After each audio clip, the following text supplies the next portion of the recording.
And stream is up. All Oh, right. And my video's off. Uh, uh, Last time, uh, for our All Monk campaign, the Day of 10,000 Fists, we are in one of the 10-year interludes.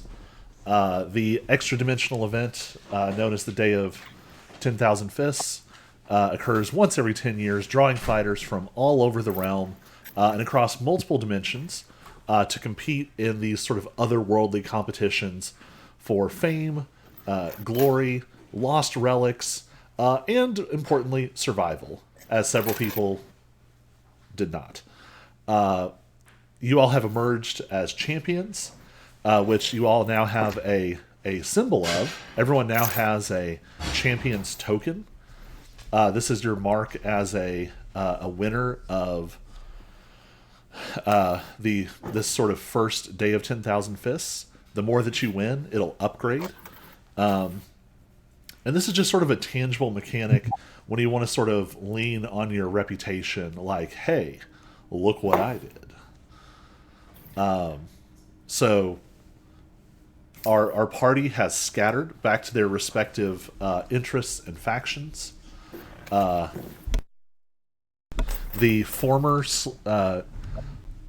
kind of current, kind of bandit, mostly gravity manipulating monk Lilifear has been trying to follow up on what has been happening to some of his fellow young bandits.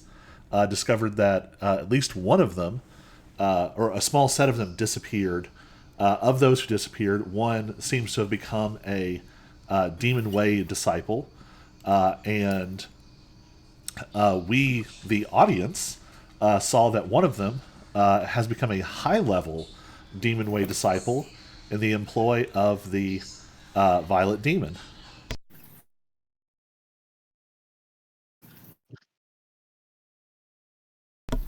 So Lilifear has been chasing that down. The Silence entered into an incredibly long period of meditation with the purple psionic crystal that is the heart of the Razormind sect. He saw various visions, mostly of a crystalline warrior fighting against some kind of strange, gray, rubbery entity that was stalking it.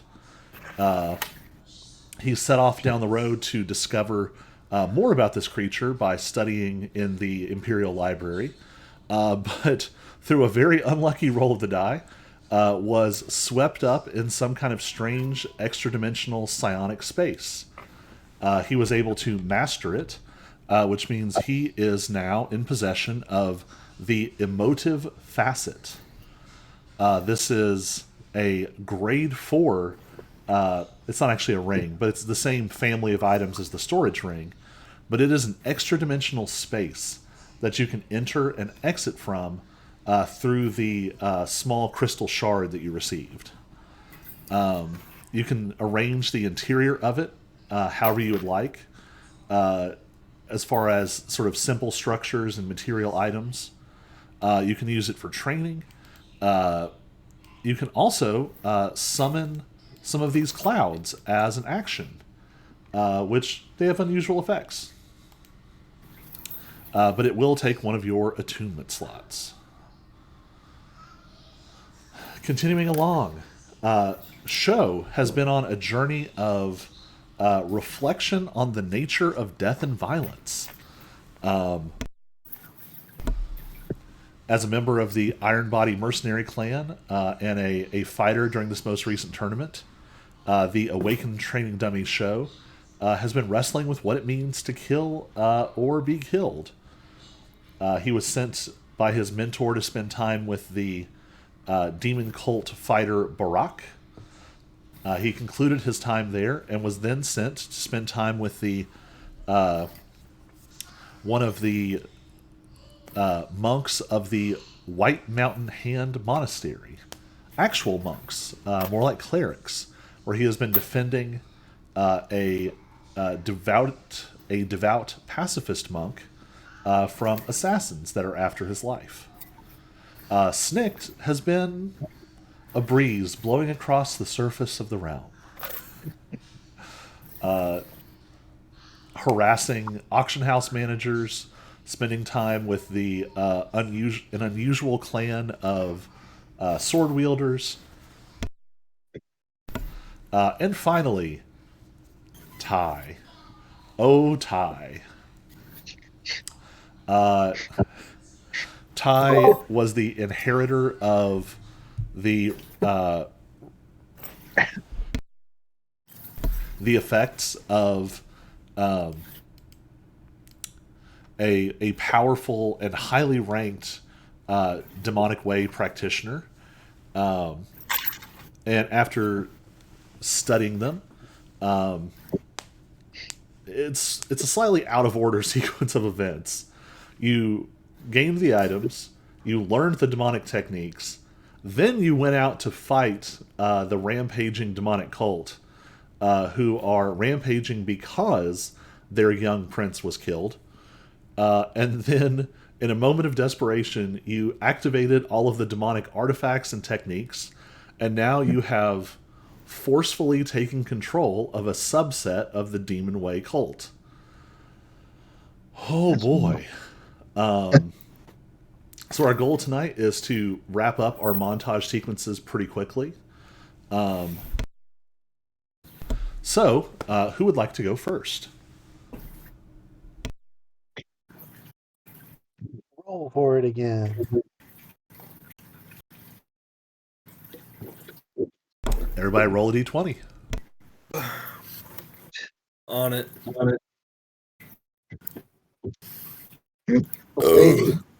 I rolled a 73. Oh, yeah? Nope.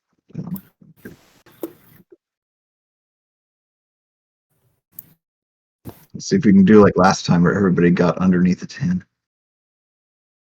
Oh, well, that's not going to happen. Oh wow. Where's mine? Did mine not go through? I say I don't see yours. I've rolled twice now, apparently. Oh, okay. What's going on? I see. You just roll it better. I'm trying. It doesn't want to roll. It doesn't like you right now. Well, what'd you get? I'm good. Or is it not even giving you a number? It just I hit the dice. It says 1, and then I hit everyone. It's being weird. Huh. Anyway, the silence and Snicked tied. So which of you would like to start us off?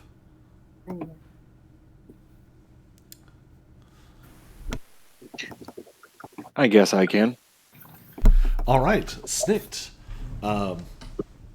So there's not a whole lot left on Snick's agenda as we had laid it out.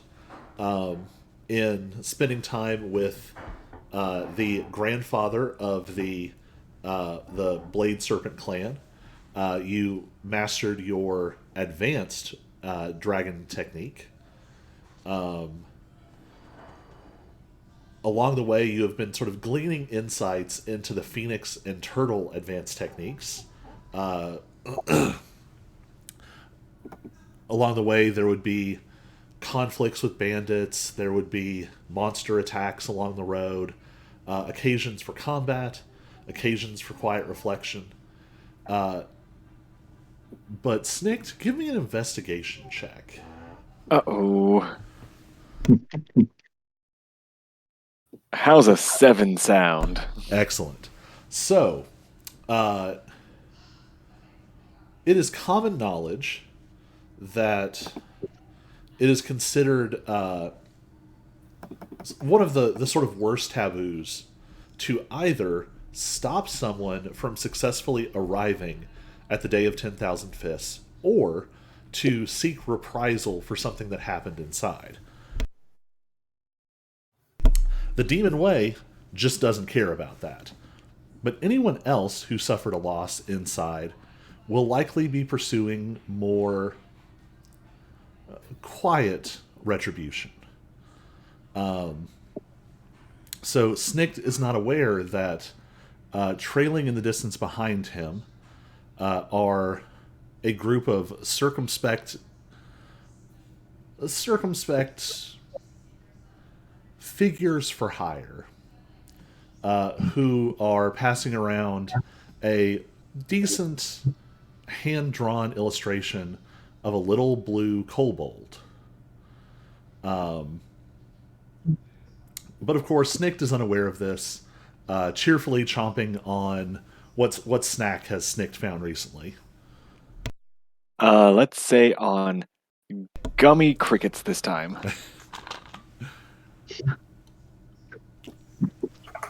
Don't knock it till you try it. So Snikt is snacking away, training, wandering, and it's not long before the next day of 10,000 Fists is drawing near. You are smarter, stronger, well, smarter. You are statistically more trained than you were. Better, stronger, faster. Yes. You have acquired an enhanced arsenal of magic items and techniques. You are as prepared as you're going to be.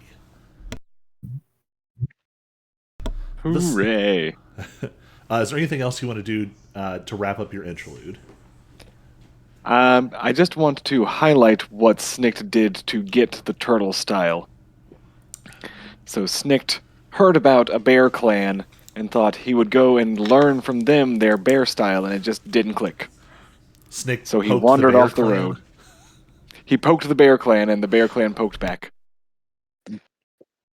So Snikt got distracted by a pond next to the road and watched a couple of turtles fighting, and something just snapped in his head, and wait a second.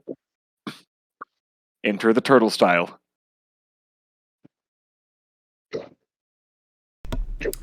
All right.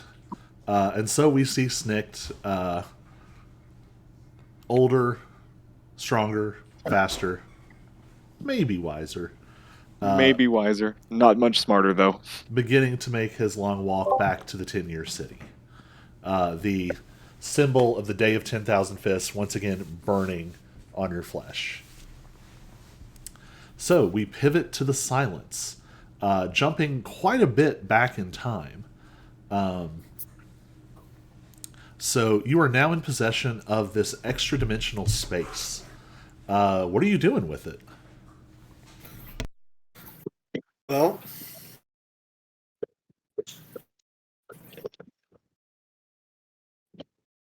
for right now, I'm gonna decorate it a little bit.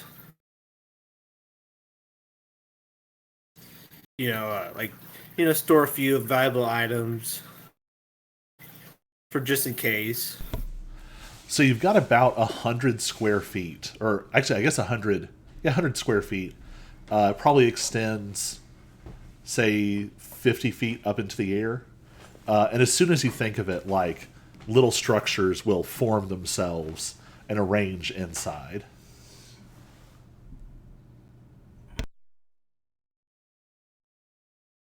Structures. He's back. He's in a space. Harry thought him away.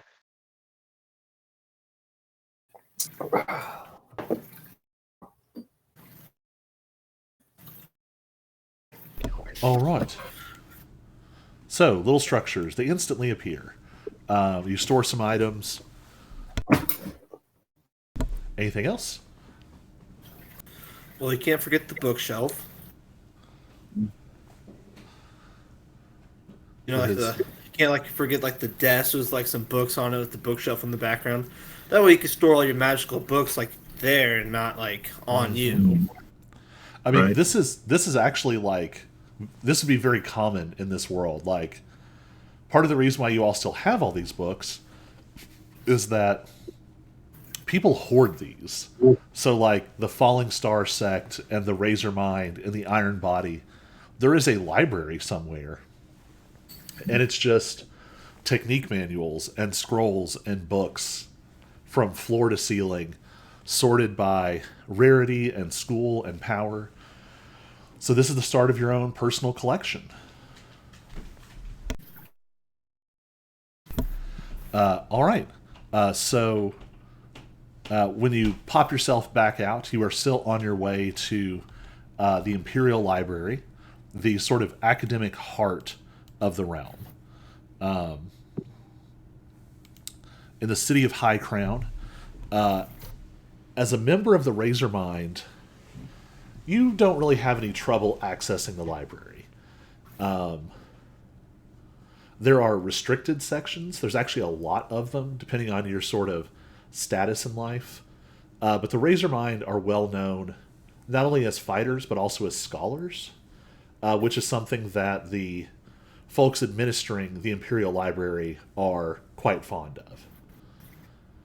So you're able to access the texts, and you wanted to research more about the figure that you saw in your visions, correct? The figure in the gray mist that the figure is fighting. All right. So I'm going to have you give me two.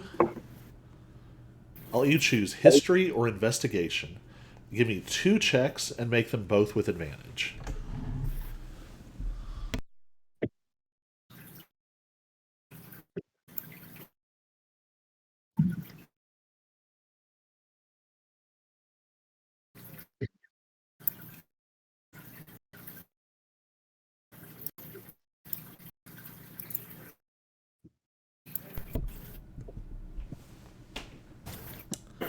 Nice.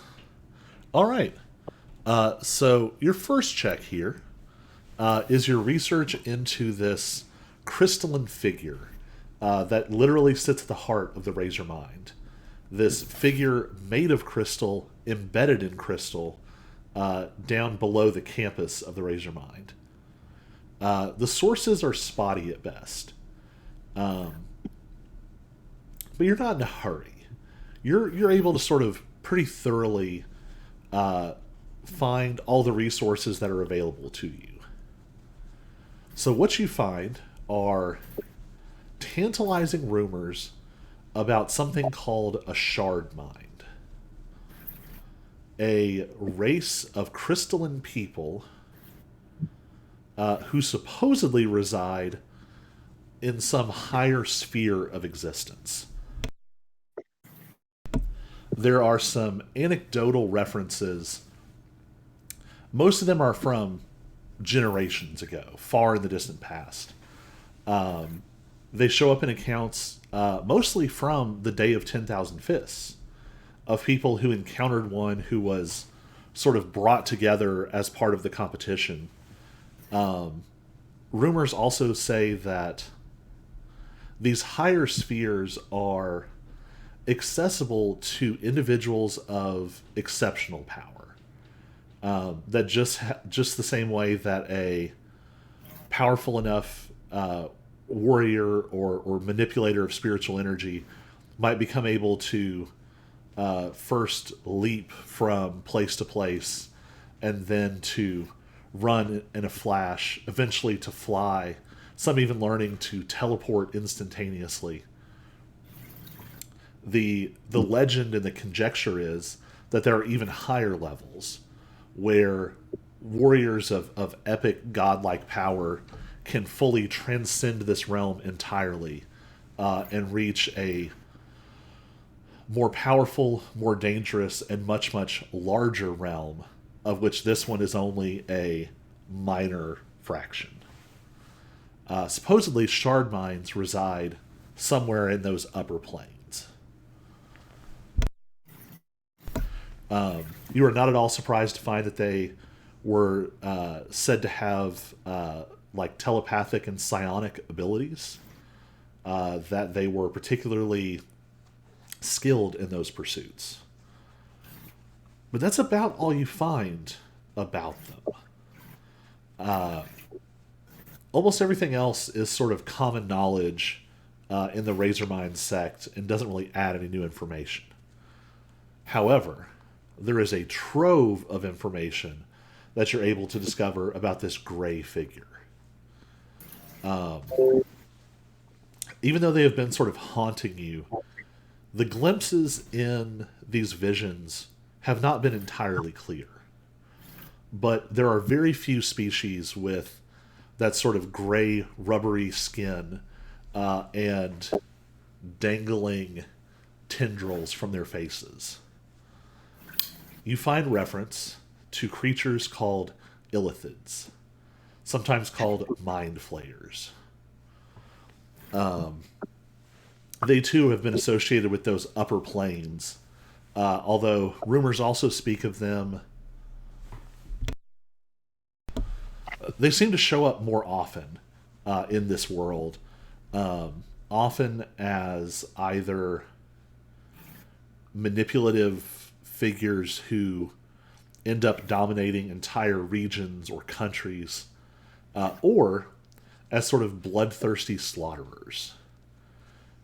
You find that they are quite gifted in psionic abilities as well, but also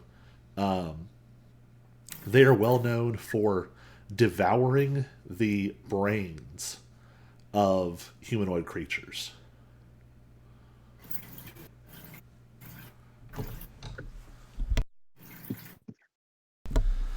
If they are able to grasp and pin a target, the tendrils on their face can animate, assisting them as their beak rips open a helpless enemy's skull and removes the brain from within. There are some very horrifying illustrations. Oh, right. You don't really find anything else about them. The only other aspect here is the Razor Mind is one of the foremost authorities on some of these topics. But the Falling Stars sect is also said to have a lot of interest in cosmic things. So if you're interested in following up, you might be able to seek more information there. Or what else would the Silence be interested in pursuing?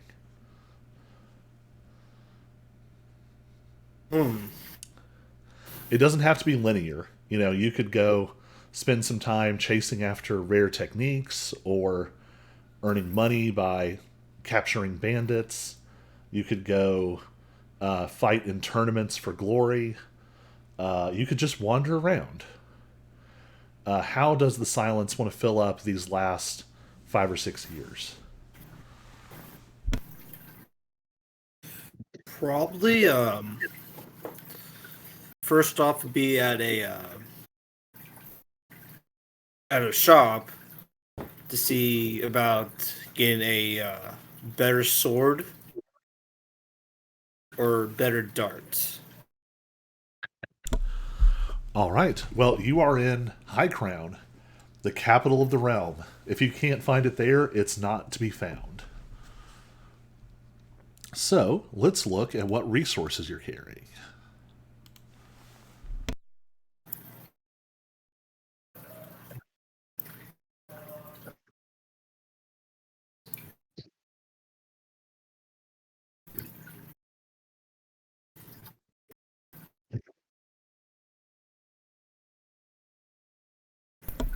All right. So what kind of shop would you be looking for? I guess the first one probably a blacksmith, or seeing about getting a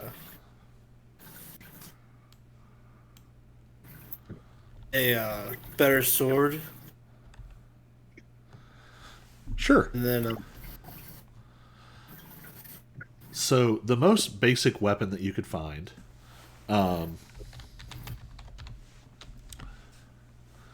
in both of these cases, a simple, like, more sturdy, better cutting sword or set of darts would cost you around 1,000 gold.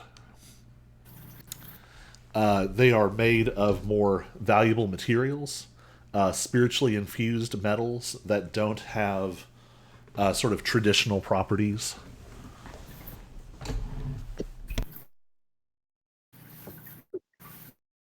all right. I think the to go with the better sword.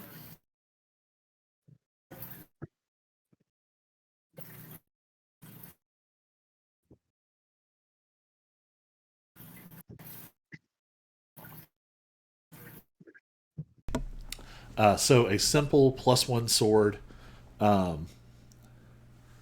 it's not the fanciest design, but there's one that is it has a sleek elegance to it. It's light and well balanced. It seems like it's made by the apprentice of some local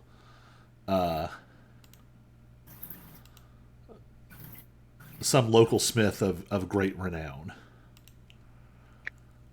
So that'll cost you about 1,000. Do you also want the set of darts? No, we'll pass on the darts. All right. Is there anything else you want? Um,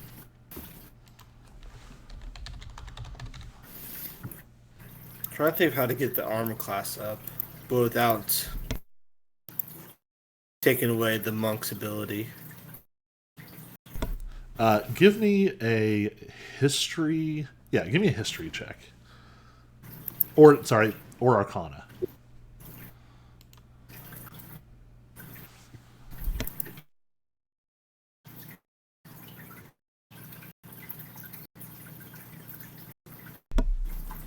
With an 18, you sort of think of items you have heard of before. What comes to mind are there are rings and cloaks that can increase your protection magically, regardless of what armor you're wearing. Those are relatively common, not for an average person, but for a fighter of your level. You could probably lay your hands on one of those pretty easily. There are also what are called bracers of defense, and those are sort of the highest, one of the highest like initial improvements you can find for someone of your school. You do know you're not quite at that level yet, but there is an item called a psychic shroud, and you see these on your seniors in the Razormind sect. These are magically imbued cloaks that not only have defensive capabilities, but a number of other psychic powers. Not only can you get one eventually, but you will actually be expected to earn it as a rite of passage.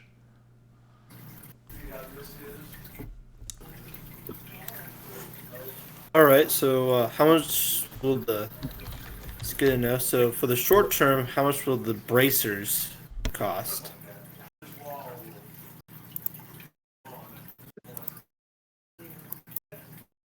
So bracers of defense are, I'll say, give me a.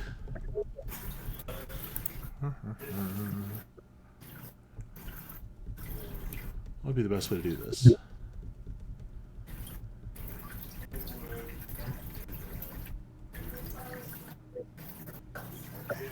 All right, give me a persuasion check.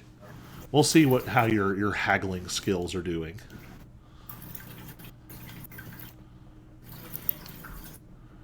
Probably not the best. Sickly crying on the inside.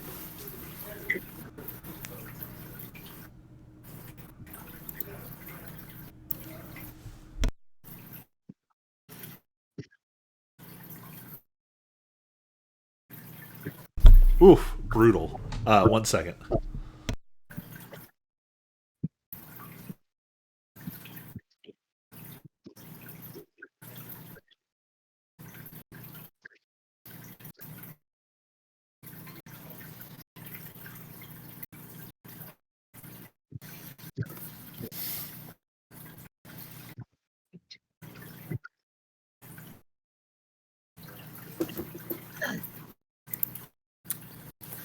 Yeah, that was super brutal.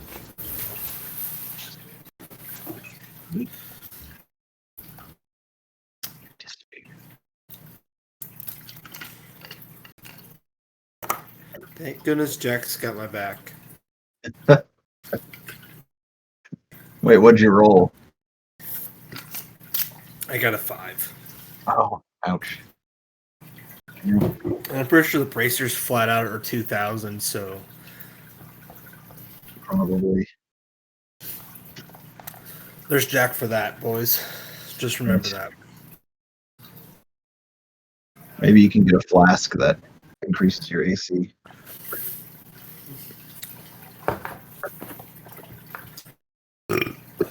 Excuse me.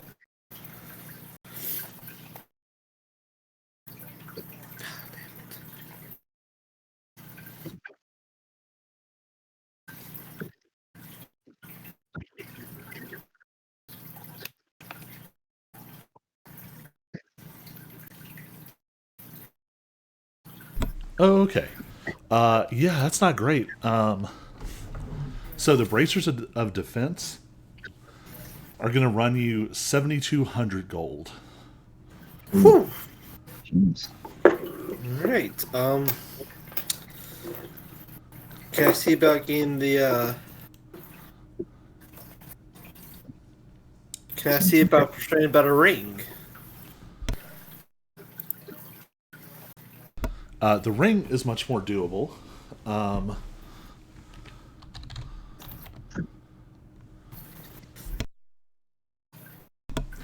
a ring of protection, which will be +1 AC and +1 to your saving throw, would be 4,200.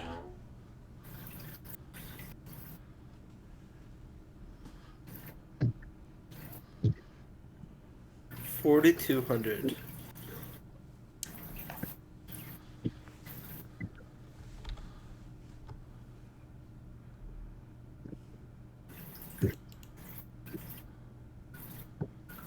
Yeah, we'll go with that. All right. So mark that off and add a ring of protection +1. All right, you've done some more shopping. Is there anything else? Um, at this point, we are.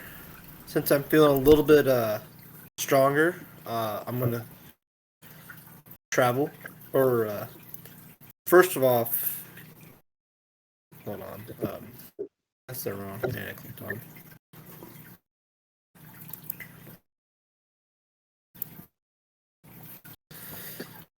Could I sell the first sword I have?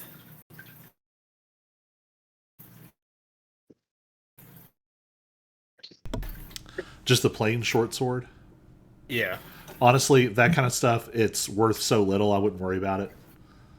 Alright, we're just gonna put it on a mount in the gym then. Yeah. There you go. It's gonna be above the fireplace.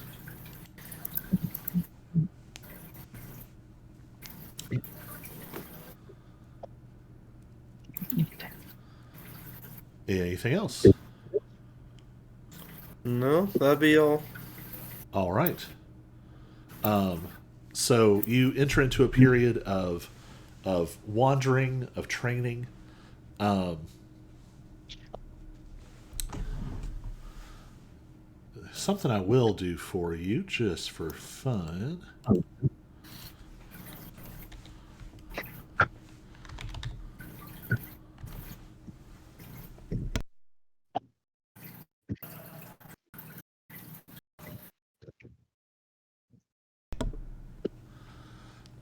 Um, you collected the burning core from the the golden flame carp you fought at the end of the first day of 10,000 Fists. The core is a powerful weapon or a powerful material in and of itself. If you'd like, while you're in your travels, it might be possible to have that crafted into some kind of item if you're interested. Yeah. For about the soul and the scales.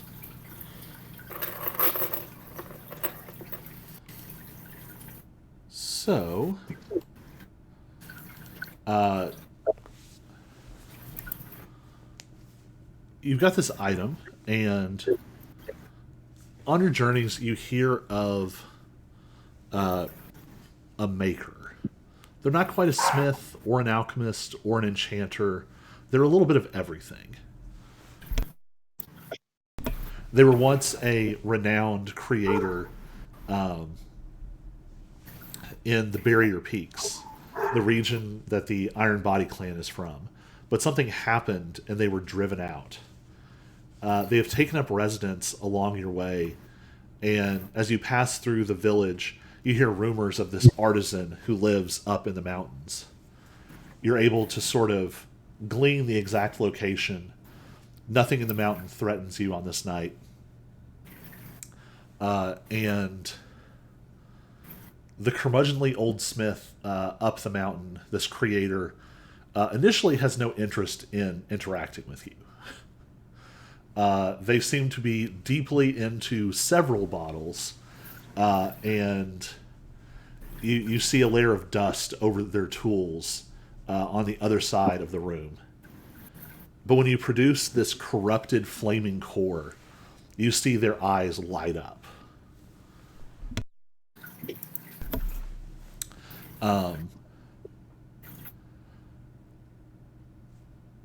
He frantically pulls out other materials and begins to work, and asks you to come back in a couple of days.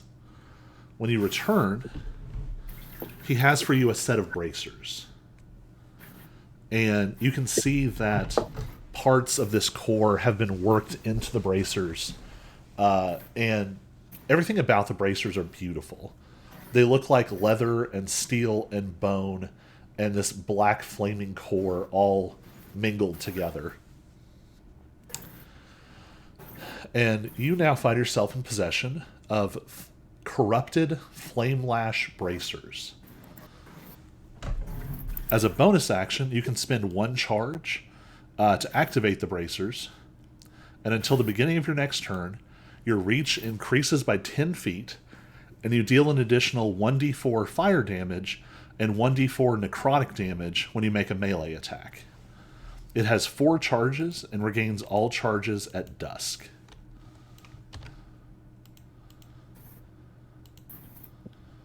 Nice. All right.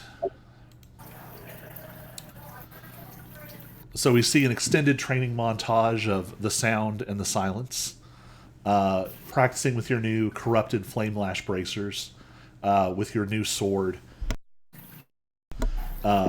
studying more about these strange creatures that sit at the heart of your sect's history. You train with, for periods with others of your sect. You, of course, fight challenges. You're now known as a champion of the Day of 10,000 Fists. And so people seek you out, and your name is beginning to spread. And finally, your 10 years is nearly complete, and you feel the burning of the mark of 10,000 Fists on your arm, and you are summoned to the 10-year city. Show. We left Show at one of the branch monasteries of the White Mountain Hand, watching over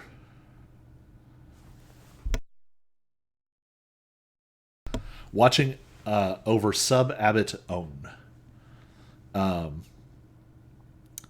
Own, this sort of unperturbed figure, whose picture I'm going to pull up just for fun so the people at home can see it. You all already saw it. It's neat.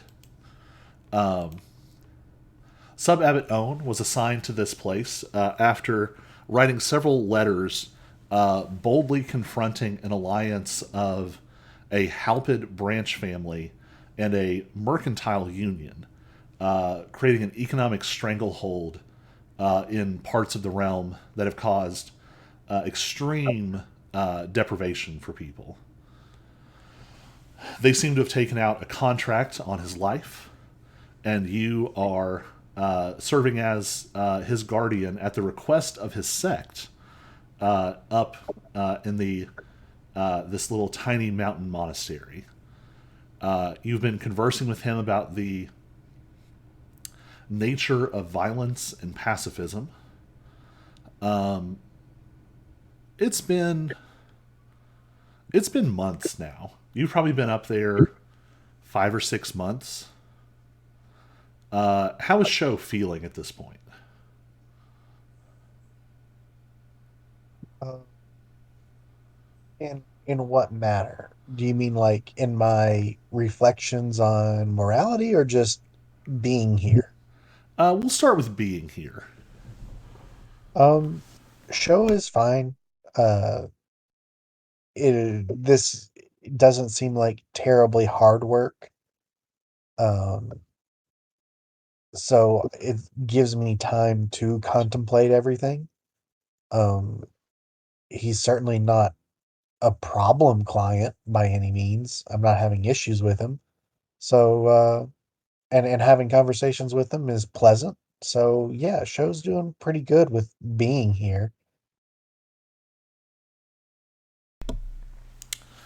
So we sort of check in and just see Show going about his rounds, watching over the sub abbot in this place, and then there aren't sort of traditional, not traditional, but sort of modern printed calendars, but we see the passing of time. The full flower of summer giving way to fall, to the snows of winter, to the blossoming of spring again. It's been almost a year, and you've fended off a couple of attempts. Nothing that ever made it to the point of conflict.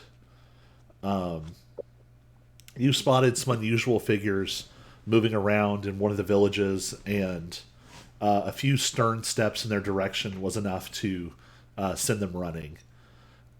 You intercepted a dangerous cursed talisman that was intended to be pressed into the sub abbot's hands, but nothing as severe as you'd expect has happened so far.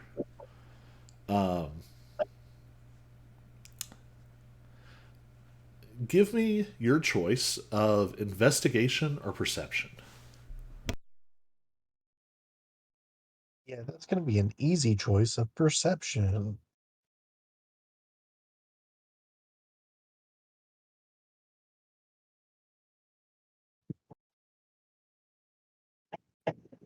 Um,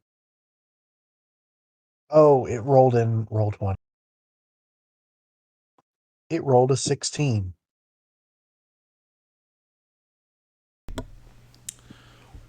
You can't put a name to it, but something is bothering you. You've, in some ways, become accustomed to the rhythm of this place. All of that sense data that you've been sort of processing day in and day out now has an intuitive feel to it. You know what this area should look and sound and smell and taste like. And something is off today. The sub abbot is set to go down to one of the villages, but there's an uneasiness. What does Show do?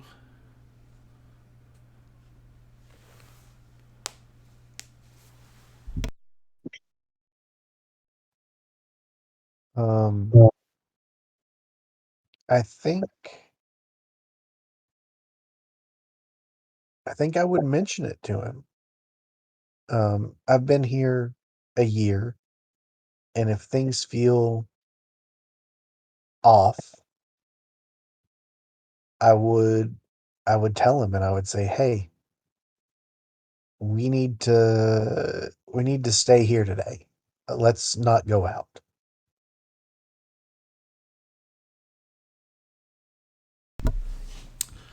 Even as you say it, you know that this is one of the few things that the sub abbot has been profoundly stubborn about. You've had to escort him in hurricane weather, in in pouring snow, in scorching sun, Um, very few things have dissuaded him from these rounds of visitation and healing. And today is no different. Give me a persuasion check with disadvantage.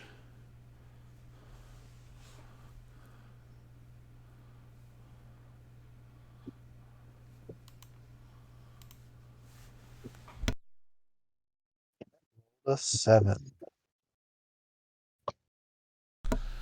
You are not able to convince him. Finally, he insists that if you won't go with him, he will go by himself.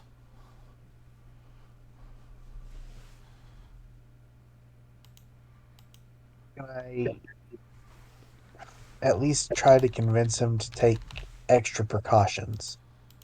Um, Maybe wear some kind of armor or something underneath his robes, or caution him not to take things from, like, don't let anybody hand you things.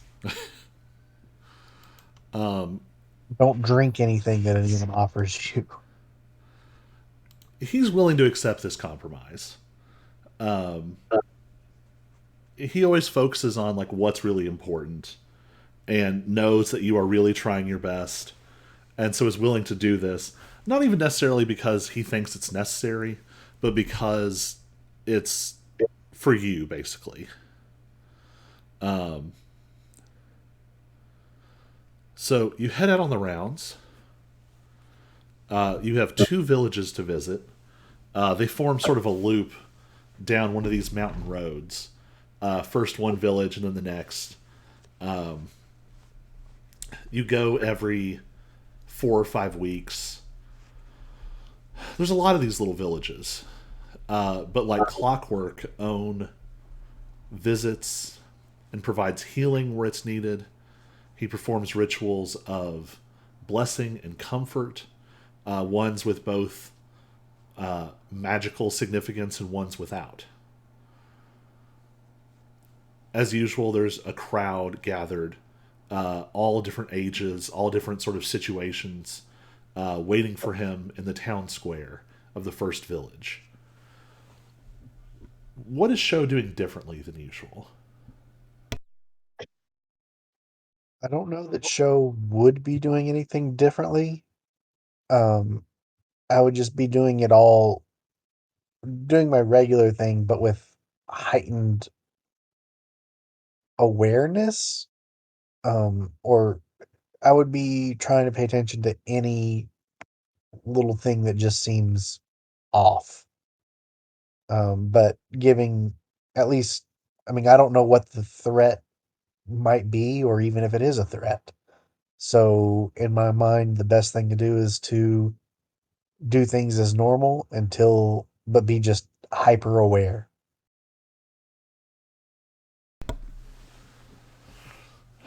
Give me a perception check with advantage.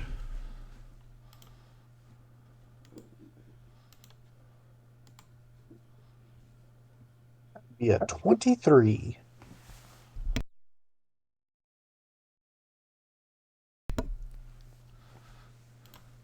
With a 23, um, oh man, these villages are still in rough shape. The situation here has been getting worse. Um, the price of food continues to increase, the price of other daily necessities, and it's visibly wearing on the town. The first town is not quite as bad as Straits, but the second town you visit, it's clear that something is wrong here. Not in the assassins are lurking in the shadows kind of way, but in the sense that a worker earns silver for the day and food costs gold.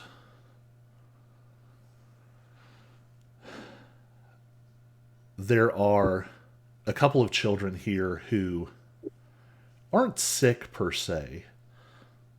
The sick are easier to deal with.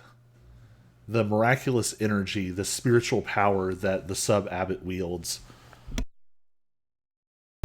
easily drives away injury and sickness. But you've watched as these children have gotten thinner and thinner. And by now it's become something of a ritual. The sub abbot sees them sort of like smiling and sort of greedily holding their hands out like this. And he takes the lunch that has been packed for him from the monastery and pulls parts of it out, the best parts. Little buns stuffed with meat, little candies, and distributes them to these children.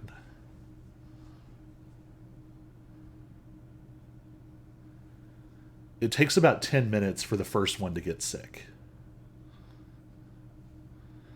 And then the second and the third and the fourth quickly after.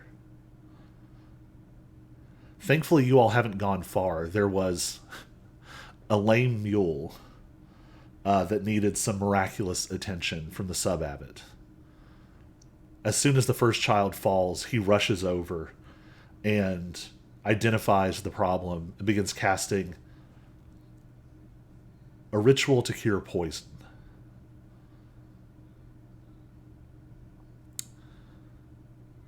Poison from the lunch that was pressed into his hands at the monastery.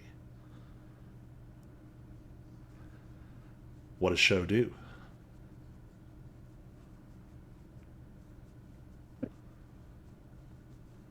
Do I know the person who gave him lunch at the monastery? Have I noticed if he's eaten any himself? You know that the sub abbot hasn't eaten any of it because he knows that generally at this point in this particular circuit, he provides the food to the kids. He himself will maybe eat if there's anything left. The person who prepared it and gave it to you was the same smiling brother at the monastery who has provided the sub abbot's lunch for almost a year now.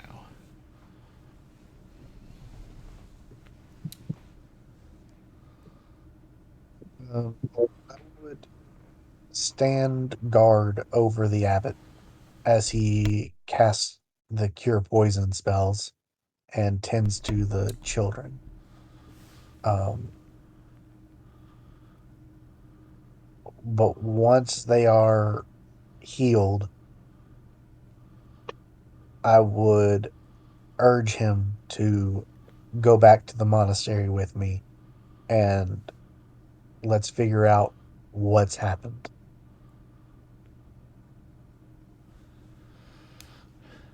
The sub abbot only hesitates for a moment and rapidly finishes the last few blessings and healings. The children recover immediately with this powerful healing magic, and you all make your way back to the monastery. Give me another perception check with advantage.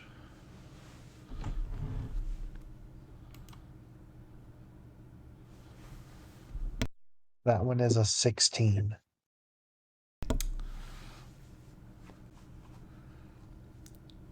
You're not sure exactly what it is, but something is wrong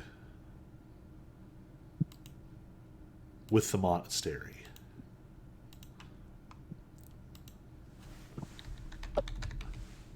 And it's hard to say what it From is a at first. distance, or do I have to, like, when we get into it, I notice it? With that roll, you notice sort of like up the road a little ways. Specifically, what you recognize is that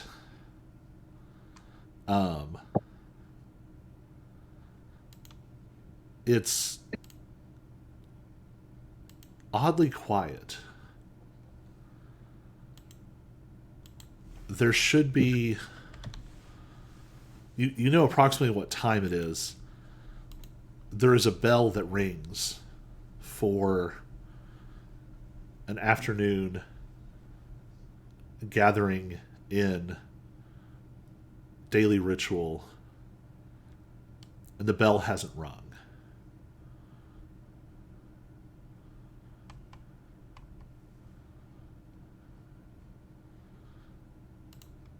What is Sho doing?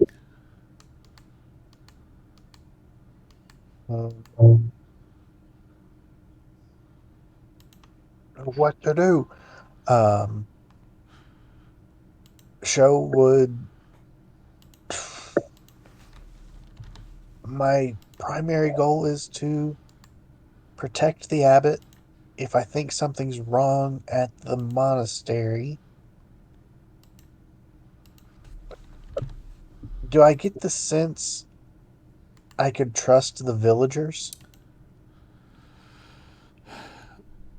Give me an insight check with advantage.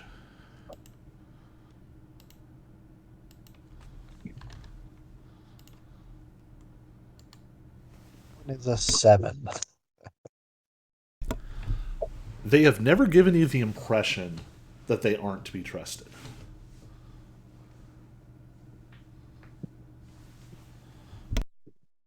Well, that's the abbot. Um, I'll say my primary goal here is to keep you alive. And my best quick calculations, something is obviously wrong here. And the best way to keep you alive, I think, is for us to flee this place. We can go to an Iron Body fort somewhere. They will welcome us in. We will figure out what's going on, and you can come back and continue your duties once we have. Um, but I know how devoted you are to this place and your duties. Do you think you can trust anyone in the village to keep you alive while I investigate the monastery? So you're speaking very slowly and calmly, and the sub abbot, is not calm. As you've been talking, he's been pacing, almost sort of stomping back and forth, and you see a red flush in his dark elven features. I will not hide. There are dozens of people in there. They need what I can do if something has happened. I'm going to go in. I would hope that you might assist me, but I will be going in regardless.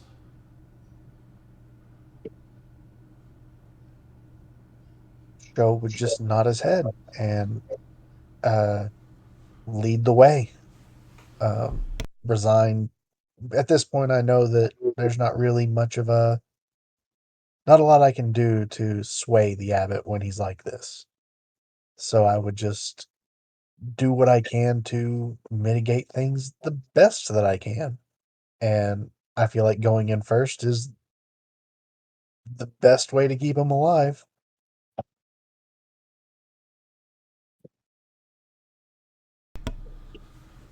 All right, let's see what the abbot can do. So the abbot is going to be we're going to call him a 12th level caster. He is one of the sort of top 10 most powerful individuals in his order.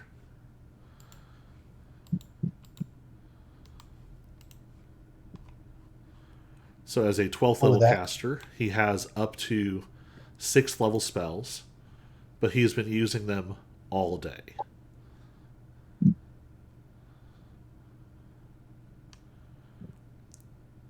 Well, I look at this. You enter, and you smell smoke.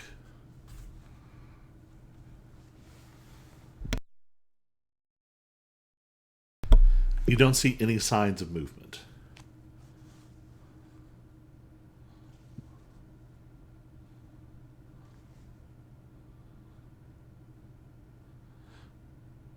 What's Show gonna do? All smoke. I'm just looking for anyone who might. I mean, this seems like a situation where people might be hurt or dead. So I'm going towards the place where those people might be. I know that's what the abbot's looking for, so I go towards the smoke. Uh, you're able to find pretty easily the smoke is coming from the kitchen, and it's not arson. Whatever was being cooked for this evening has just been left over the fire this whole time. But you discover it's been left over the fire because the smiling brother who sent the sub abbot with his lunch this morning has fallen over one of the tables and isn't moving.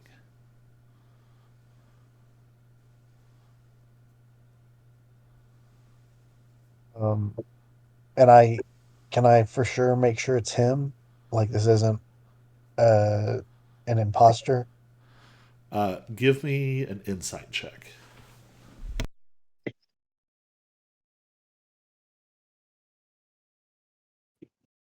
That's a 15.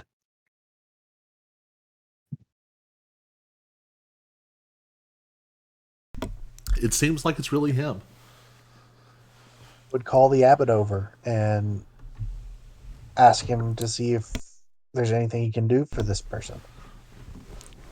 The abbot steps inside. He'll definitely know this, but give me a medicine check from Show just to see.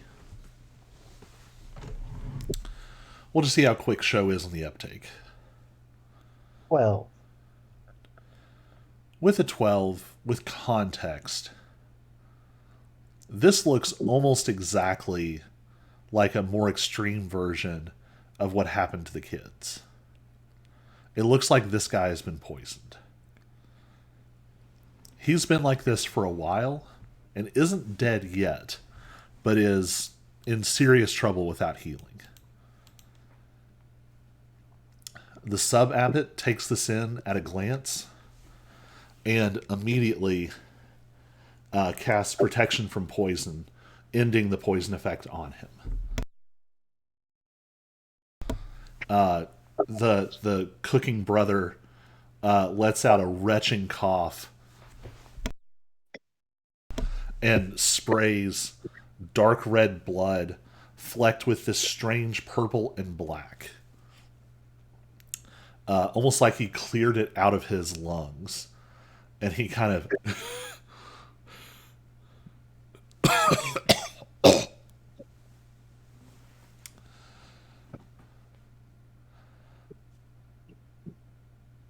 What's Show doing? does does it seem like what he sprays out gets on us or anything? No, he just like sort of coughs it off to the side.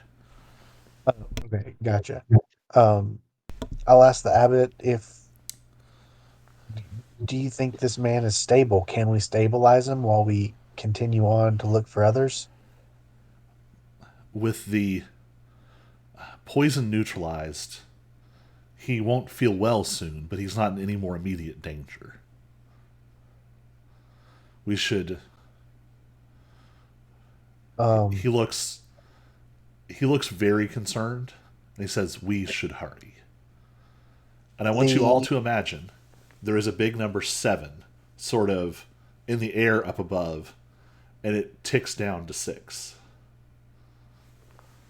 I don't like that at all. Um, the protection from poison, how long does that last? Or is it a only if you've been poisoned? It does both. So protection from poison uh, immediately neutralizes a poison, and then for the duration they have advantage on saves against poison and resistance to poison damage. I will I will ask the abbot to cast it on himself.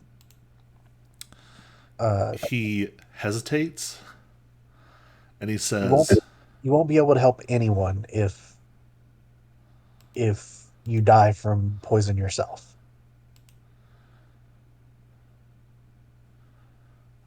I suspect that I am not the one in danger. We should hurry. Okay. Then we do I have any indication of where I should go looking next? We'll go into sort of montage mode here. You rapidly move through the rest of the building, through the rest of the complex, and you find everyone slumped in approximately the place that they would be doing their tasks for the day. You see a few who seem to make it a bit further than the others. You see places where one person was maybe starting to treat someone else when they also became ill. And the sub abbot, you pick up on it right away. When he finds the next person, he doesn't immediately heal them. He starts to perform mundane first aid. And we're going to roll some medicine checks. As our montage continues, you see people who are very sick.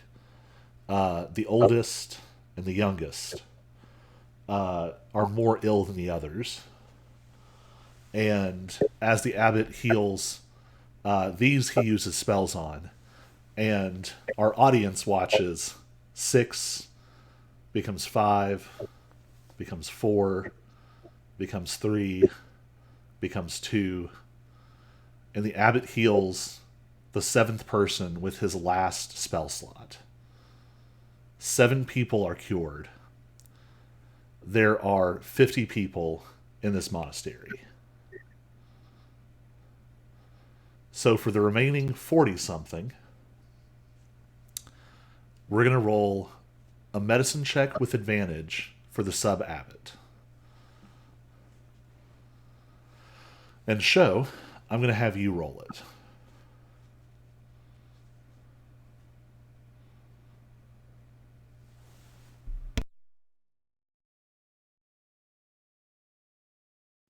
With my own modifier, like roll from my character sheet, or Uh, what? Let me give you a modifier. So he's going to have a +9. I'm just gonna roll 2d20s.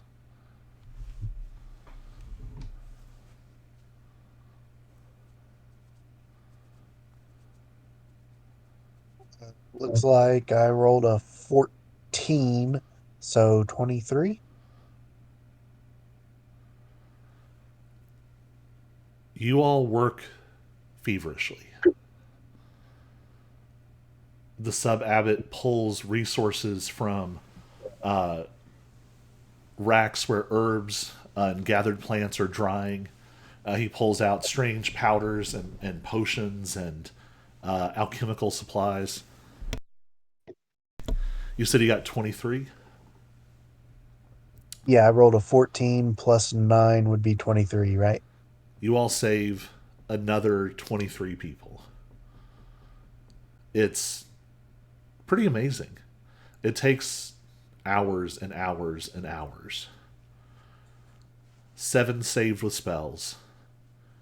23 barely clinging on after first aid and the ministrations of a professional. Almost 20 people die.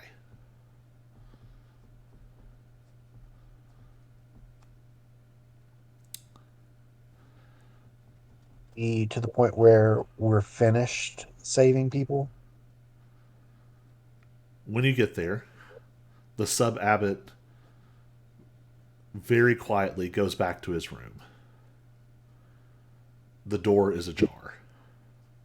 I follow him to make sure no one's in there. But, well, Is anyone in there attacking him or looking to attack him? No, no one is in there. But there is a piece of paper on his desk. Well, I won't presume to look at it myself, but I like to think that he will notice it, pick it up, and read it. The sub abbot reads it, and something you haven't seen before happens. The abbot is furious. And when the abbot becomes furious, it's getting into the night now. But there are candles, there are still lights lit outside. The room becomes dark, and the room becomes cold. Cold enough that even you notice it. Shadows seem to swell up all around the room, and as the room goes dark, the abbot becomes bright. There is a crackling fire forming behind him, and he lets out sort of a disgusted, almost sort of a spit, and he throws the page down on the ground. You have just enough time to read it. It says, "We can reach you anywhere. You won't be the one to pay the price." And a bolt of holy fire forms on the abbot's hand, and he eradicates that piece of paper. Disproportionate blows like a chunk out of the wood flooring of this room.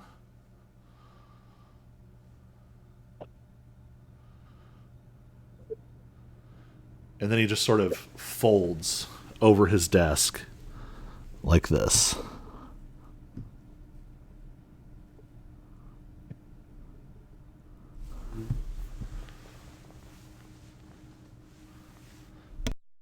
Do you know who sent that? Do you know who's done this?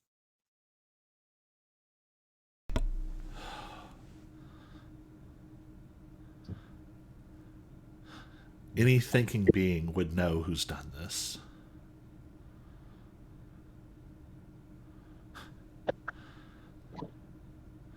And because I pointed out that they were the kind of people who would do something like this, they have done it.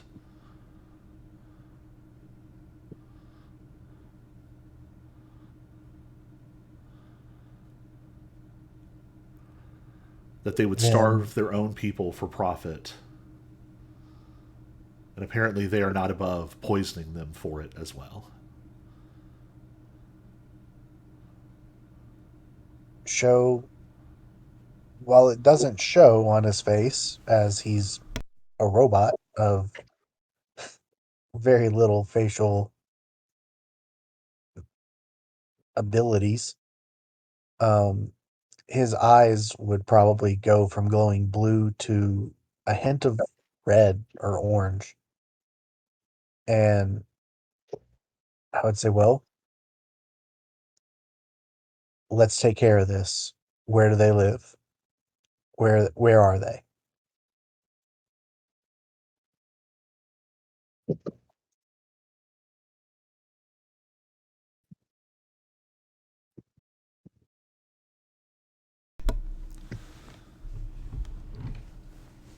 The sub abbot lets out a breath. And he looks tired. There are more lines on his face than a year ago.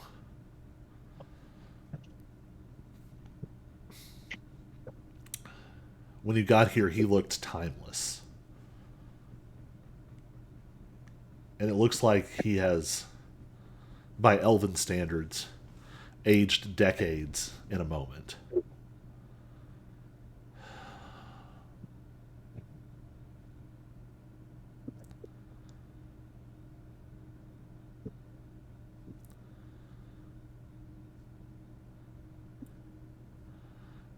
I feel that I should tell you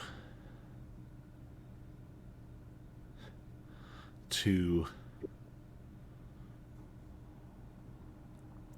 not allow this anger to carry you to darker places.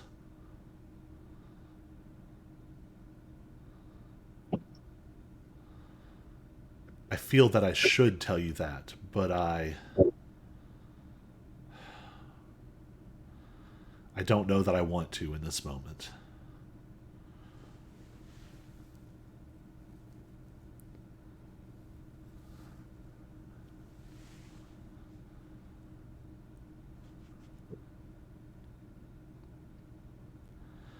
I have arrangements to make. I will see you in the morning.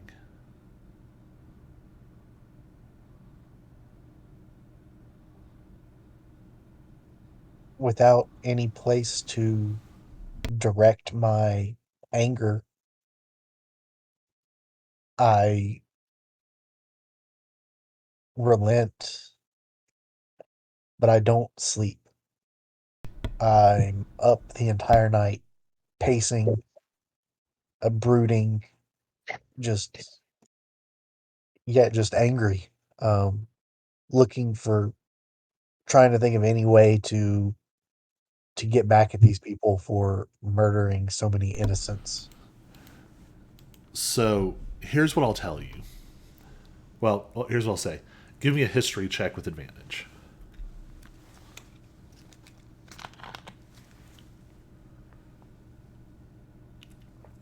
I got an 8. You've been here long enough that you at least know where to start.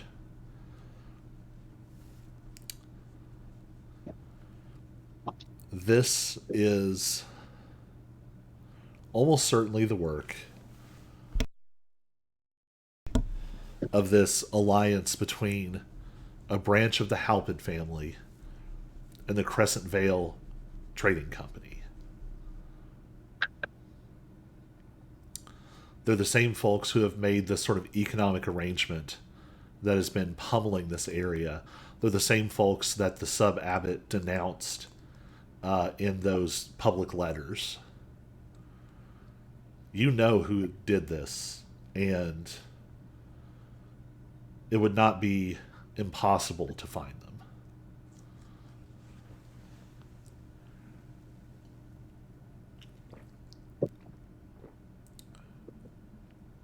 Oh, I'll, like I said, I'll wait until morning to see what else the abbot has to say. But Sho is in a very difficult position. He emotionally he wants to go after these people, but he also feels honor and duty bound to continue protecting the abbot. His master Barthune wanted him to be here to learn something, and he's struggling with that very much, to stay or to go. On the one hand, the best way to protect him would be to get rid of these people. But if something were to happen to him while Sho is away, that's on him. And he doesn't know what to do right now.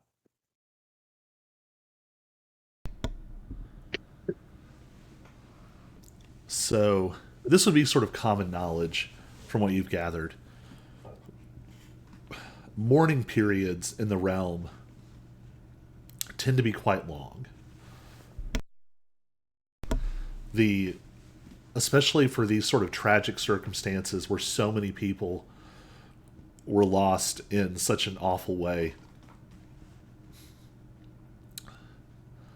The mourning period will last 100 days.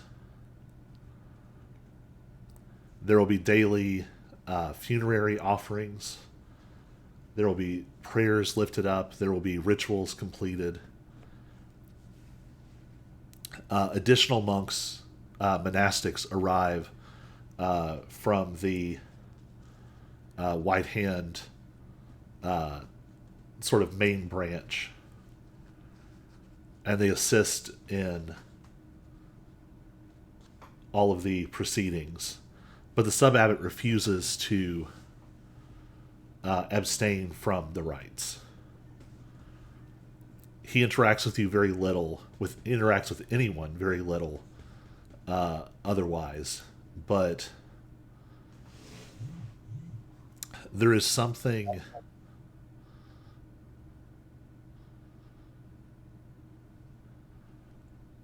beautiful and heartbreaking in the way that he performs these rites. This sort of divine magic inherent to the world that he channels manifests in these beautiful displays that are somehow both comfort and encouragement, but also an open airing of grief. There is crying and wailing. There are songs raised. And finally, after 100 days, a small detachment of Iron Body mercenaries arrives to relieve you.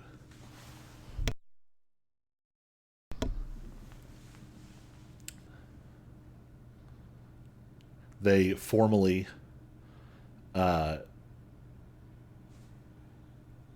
take over the duties from you in anticipation of your attendance at the next day of 10,000 Fists. You still have several years for whatever comes next. So what does Show do with that time?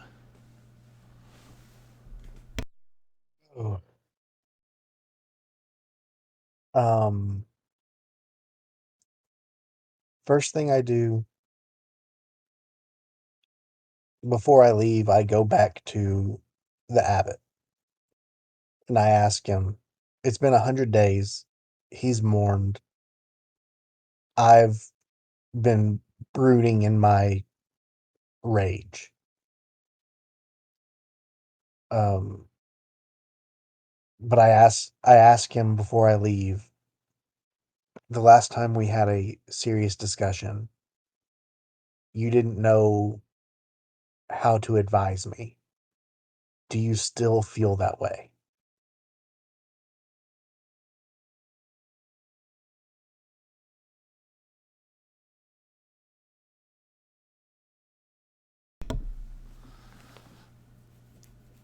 You see that the sub abbot wrestling with something. And even though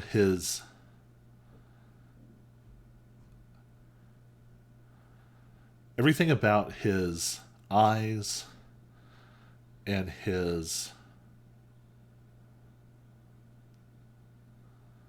whole demeanor isn't in what he says, but he says it nonetheless.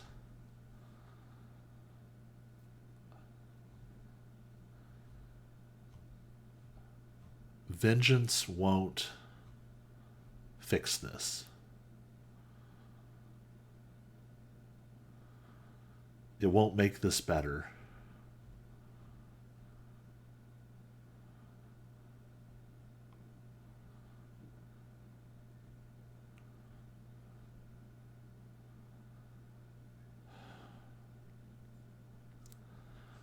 The rest you'll have to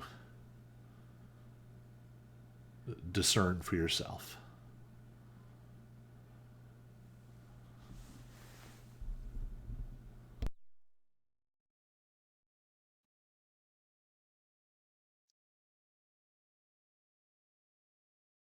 Joe doesn't like that answer, but but he understands it. Well, not really. He doesn't understand it. He understands where the abbot is coming from. So before he makes any rash decisions, having, a year, 2 years, maybe even, of seeing both ends of the spectrum on violence and thinking about it, he knows he has a lot more to think on and doesn't want to make a rash decision that he might later regret. The opportunity to kill these people will be there later. So, with no further assignments, uh, Show's going to just go into the woods, the forest, and meditate, spend time alone, um, training, working on his forms and whatnot, but because that's what he knows to do. But he's just going to spend his remaining time until the next day of 10,000 Fists alone and meditating.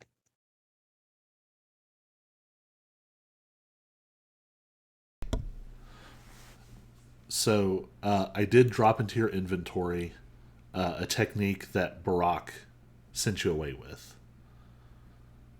Before the next time we play, I will give you a technique that the sub abbot left you with. But we can say that you are working on both, or Okay, whichever you choose. totally fine. So we leave Show. We just sort of pull away with Show walking into the woods, and then we see seasons pass, and then Show emerge from the woods with the mark of the Day of 10,000 Fists burning on his arm. So we turn to Lilifear. Lilifear, you were pursuing some of your lost comrades. You managed to rescue at personal, great personal cost, the slightly unpleasant figure of Snot, the sort of arrogant, rude Loxodon young man who was one of your fellow. Do you have a name for your group yet? Have you thought of one? Um,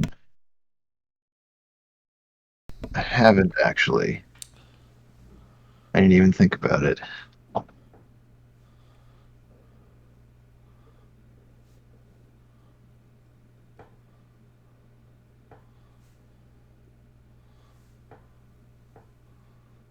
I'll have to work on that.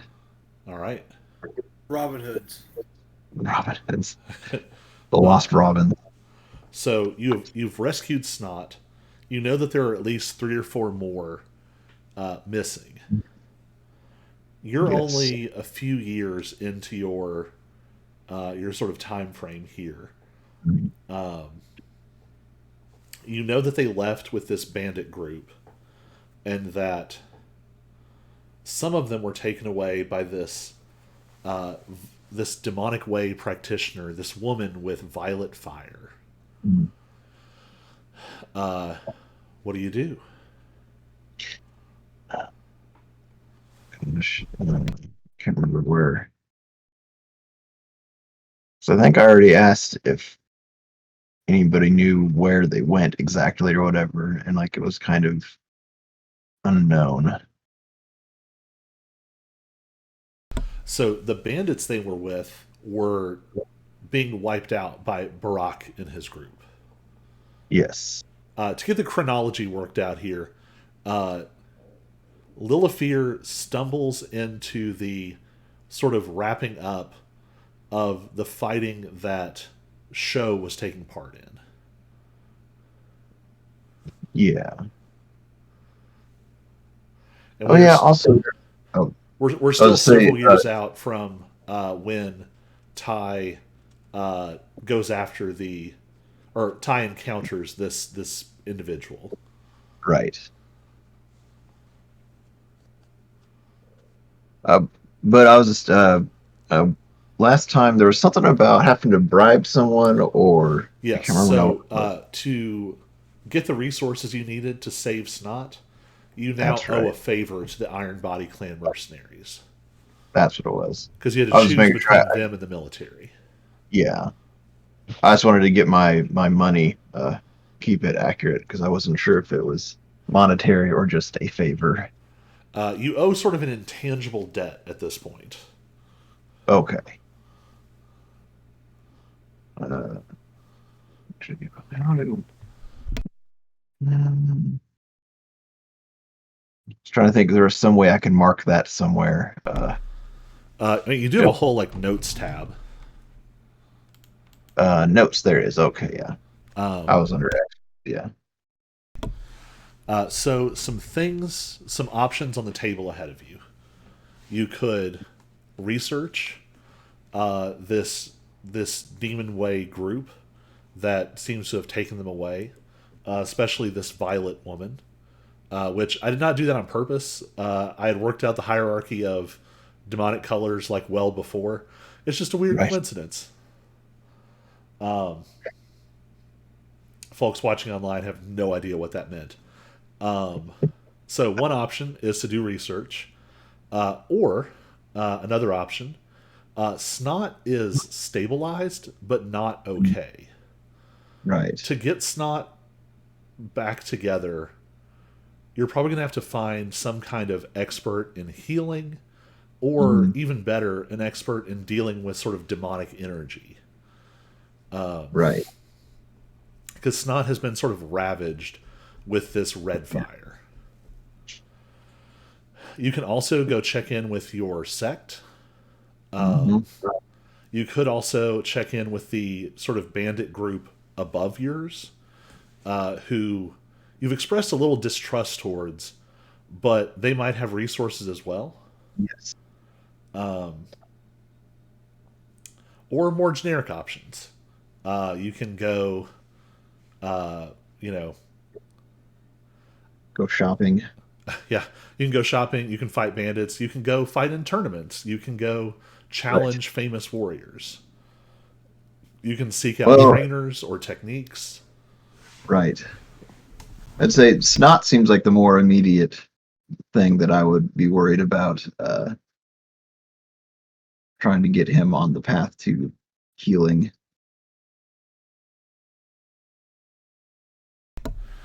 All right, so we left you. I think I'm going to say in the north-ish. I feel like it was to the north. Not quite in the Northmont, but more Northmount, but heading that way.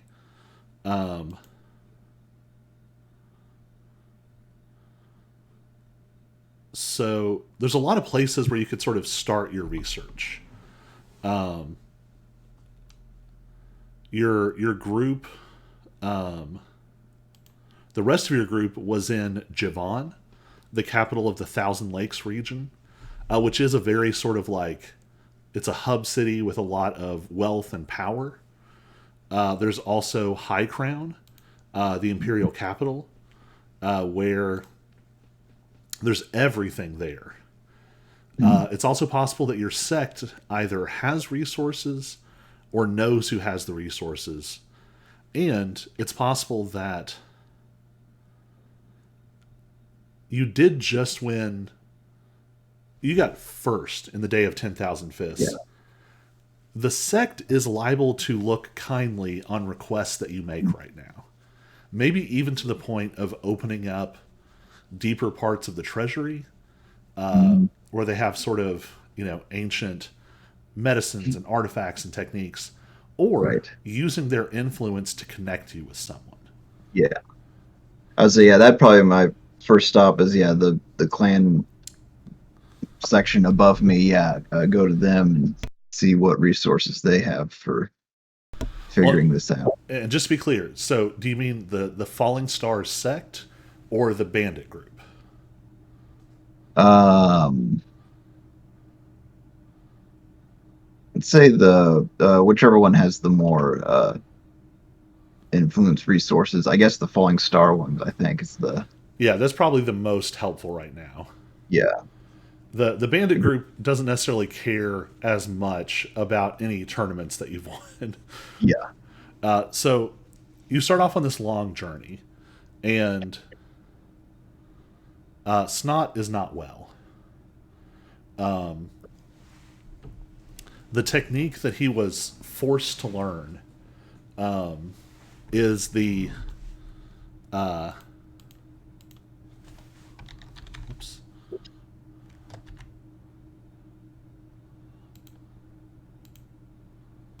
what's the name of it? One of you has it in your inventory. Oh, You have a manual for the technique. oh right. I don't. Who picked that up? Was it the silence? Um, thought it was Ty had it, but maybe not. Ty has the more powerful one. Oh, okay. That's right. Yeah, somebody else did pick up. Yeah. Well, whenever somebody figures that out, um,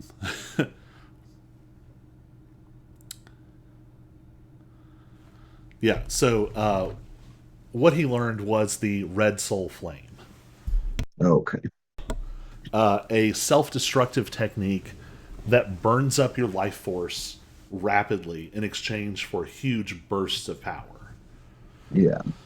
It is so toxic that no reasonable person would learn it under normal circumstances.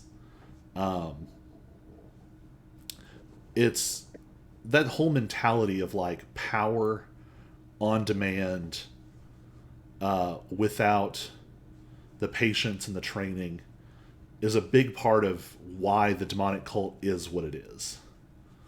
It's a place that respects absolute power, and if you don't have any, getting it is more important than anything. So Snot has been using this technique, burning up his life force. He's only likely to live a few years left untreated. His arms are still charred from like fingertip up past the elbow. And the same, there's like charred streaks that run down from his eyes, and there are like blasted black marks where the fire leaked from his eyes. The fire is not fully contained.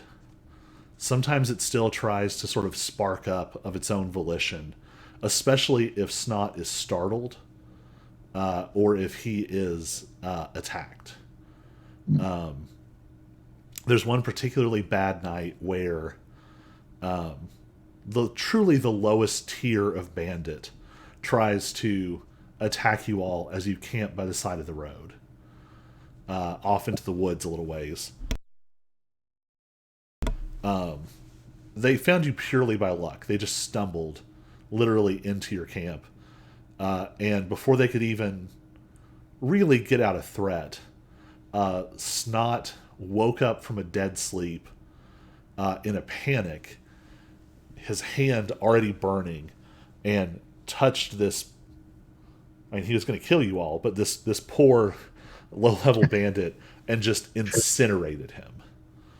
But you could see the immediate cost. All of the char breaks, and you see like blood running through it. So you feel the urgency. So you're crossing across a couple of regions. It probably takes you 2 months to get home. But you make your way back to the Falling Stars in the Thousand Lakes region. And when you come upon the Falling Star campus, it's actually a depression blasted into the earth by a huge meteor impact from some distant age. And you can see both the initial impact and then smaller impacts that formed the crystalline pools of water that the Falling Star sect is known for. You don't realize how much notoriety you've gained until you start to get close to the Falling Star sect. You knew that people were excited, but like the average villager is like, they see you fly by and they're like, "That's Lilifear. He won the Day of 10,000 Fists."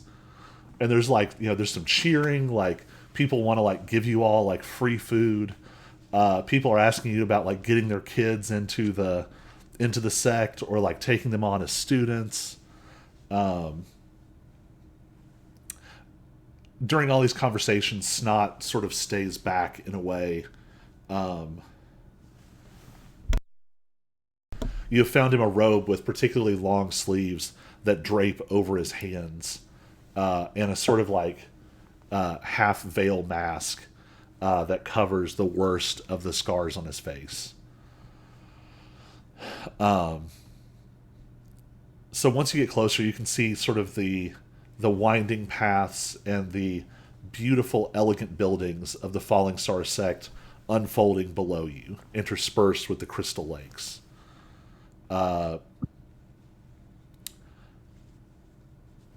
Do you want to...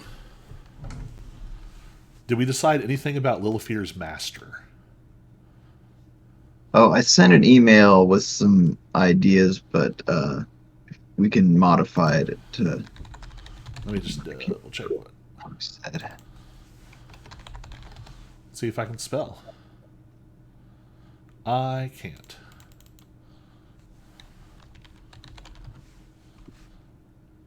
There we go. Here.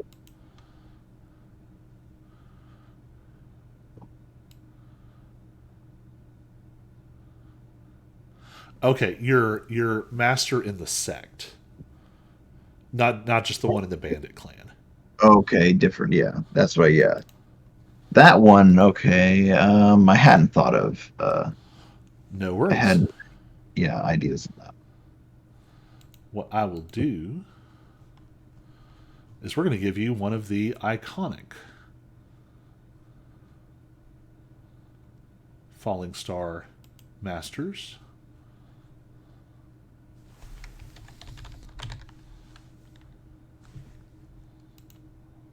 Oh.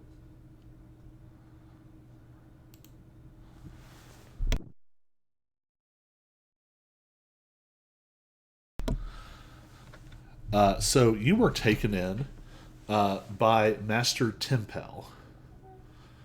Tempel is one of the few elves that you've ever met that actually looks old. The stories say that she is actually a first generation disciple, which means that she has been around for the entire, like, 1,000-year plus long history of your sect.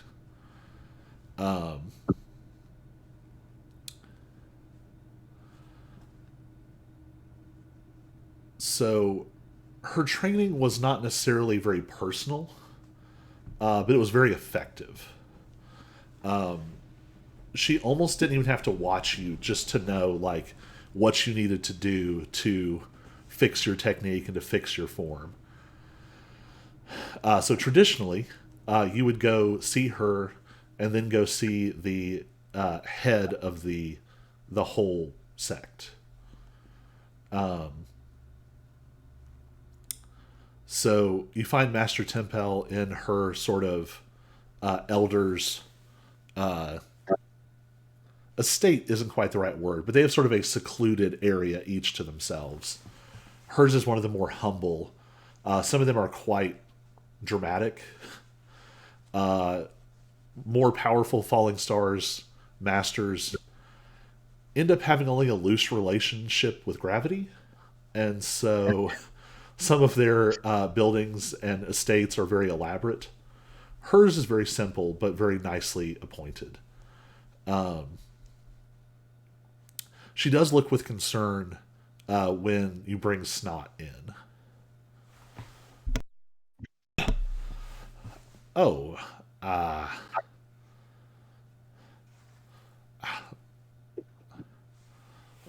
Firefly, that child does not seem well. He is not. He is in a very bad way. I thought maybe you guys could help him.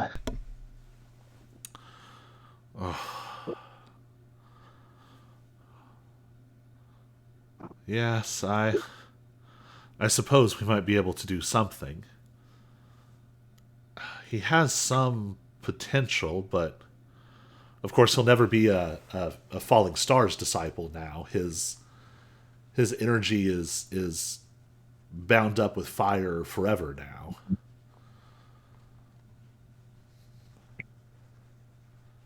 Anything you can do to help, though.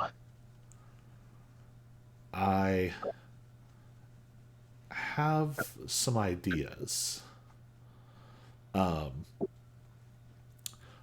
Timpel walks with you to a gathering of the elders and the head of the sect. Again, very esoteric people. One of the sect elders conducts their whole portion of the meeting like sitting on the ceiling, just fully upside down, insisting that they can just see better. I bet they just lost part of their Wi-Fi. Maybe. I'm eating food. I don't know if you want to watch me eat my food. Oh, right. It was just weird Sorry. because you all simultaneously turned your video off. But yeah, like things blanked out or something. It was weird. It's just been off for a while. I just turned mine off because It's like the color changed when you turned off your video or something. Yeah. Weird. Anywho, I don't know if you want to watch me eat my food. Yeah. Understandable. so sect elder sitting on the ceiling. Oh, I guess they just flip places. That's what. Yeah, no, yeah, the colors changed. That's what's confusing. But most of the elders are sympathetic. You also, I mean, you can just tell like there is a hierarchy. You're a novice, but now you're a novice with an asterisk. You are a champion novice. Some of the elders actually ask to examine your champion's token. Mostly just being sort of like nerds. They're just like, it's different every year. And they look at it every time, and you can tell that you've quite literally earned some points. There are tangible measures of contributions to the sect. So, like, if you go and complete tasks for them, if you serve as an instructor, or you bring back treasures or artifacts or techniques, all of those things sort of earn you credit with the sect, literally. And winning the Day of 10,000 Fists is a lot of credit for your ranking. Right. So the masters put their heads together, and Temple chimes in and says, if the boy is going to live, he needs a fire technique and a strong one. He needs something to balance this flame before it destroys him. And she says, I think we need to send them to one of the ancients. Give me a history check. History check.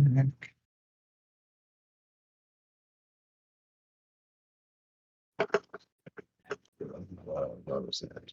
13.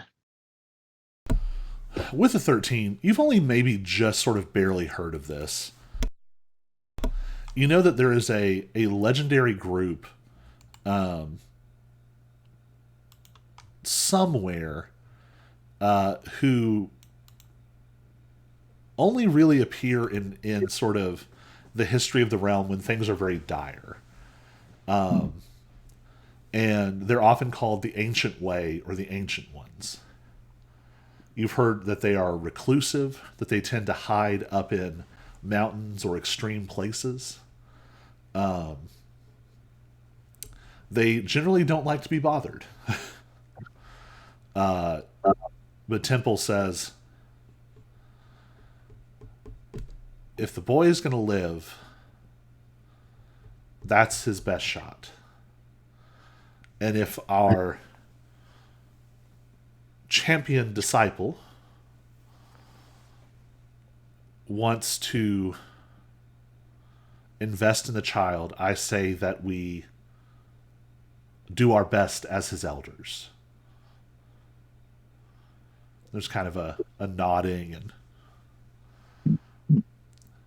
so within a few hours, you have a letter, you have a special emblem, and there's two different kinds of emblems. There are emblems that you carry to represent your own group, or to represent your own identity, and there are emblems that are exchanged to represent a debt or loyalty or a favor. They produce, you recognize it as an emblem, but it seems to be carved of stone. And there are 4 glowing characters carved in it in a language I don't want to say you don't understand. Do you speak giant or dwarvish? Or primordial? Yeah, I'm celestial, common, and elvish. All right, you don't recognize this at all. They set you up with this and send you. They mark a place on a map. It's far, far up into the mountains, in an area that you vaguely recognize as infamous for its blizzards. I love nerds blizzards. So,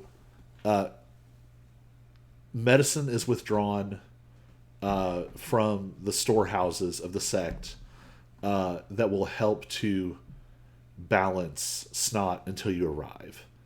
They bring out powerful, sort of cold attuned spiritual medicines that will keep his fire energy in balance, at least until you get there. The trek is difficult. It's easier than it was coming to the Falling Stars because Snot is more easily able to travel. But for the ease of the first leg, actually traversing the mountain is punishing. Give me a survival check with advantage.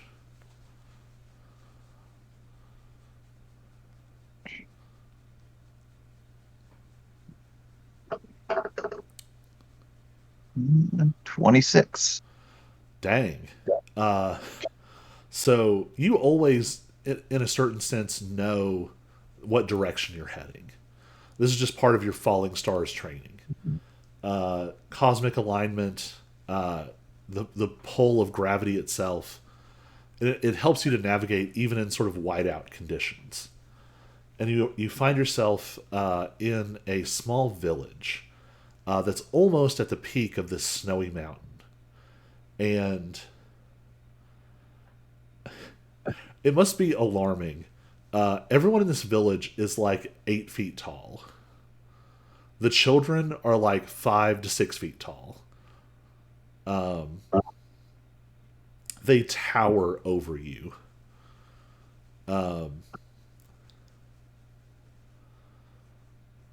And when you ask, they point you even further up the mountain. You see like a little like plateau, like a shelf jutting out towards the peak with a small entrance. It looks like a cave entrance just above. We're gonna let that roll, and you manage to push your way through the snow. Snot actually seems to be getting healthier in the snow. It's like it is evening him out. For you, it's a little rough. Yeah. You're having to sort of burn spiritual energy just to keep yourself from freezing. Mm. But you arrive at the top, and there in the cave, that sort of relatively small opening turns out to be about the size of a car, like a two-car garage. It looked smaller from down below, and there's a long, straight cave running past the entrance, and you can see a small, you see firelight deeper into the cave. What are you gonna do? Since that's where they directed us, I guess, yeah, I go in. All right. So you move through this space, and the temperatures inside are surprisingly even. Um, just occasionally, you get a sense that it is colder behind you and hotter ahead of you. And you find a fire, and sitting around the fire is the largest humanoid being you have ever seen.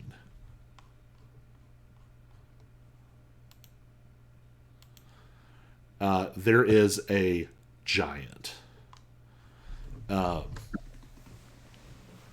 truly 20 plus feet tall, um, sitting sort of cross legged, and he has like for a for a medium sized humanoid, what would be like a massive cauldron, and he seems to be using it as like a soup bowl, like lifting it and just sipping from it. Um, there is a small, comparatively larger than you. Um, there's a young elven woman sitting across the fire from him. She has sort of dark hair down to about here, and she seems to be meditating. And as she breathes, you can almost watch the fire like pull towards her on the inhale and then return on the exhale. We're running short on time, so I will speed up. He introduces himself as Master Emir, and insists that she introduce herself as Kira. She is somewhat rude about it at first, and then he corrects her, and she kind of like, and then does it very like woodenly. In some ancient season, truly centuries ago, a falling star master fought alongside Emir against some dangerous, like, spiritual threat that was going to upend the natural balance of forces in the world. Out of recognition for their friendship and their bravery, Emir gave his personal mark to that master, who left it to the clan when they died centuries ago. But he recognizes it and promises to treat you and Snot as well as he would have treated his long departed friend. That's So they briefly explain Snot is going to learn the way of the nascent giant. It's an art of circulating natural energy through the body and finding a balance between natural elements. It will allow Snot to bring out the power of the fire in a controlled and sort of primal way instead of a demonic way, while also giving him balancing elements that will help him to hold himself together.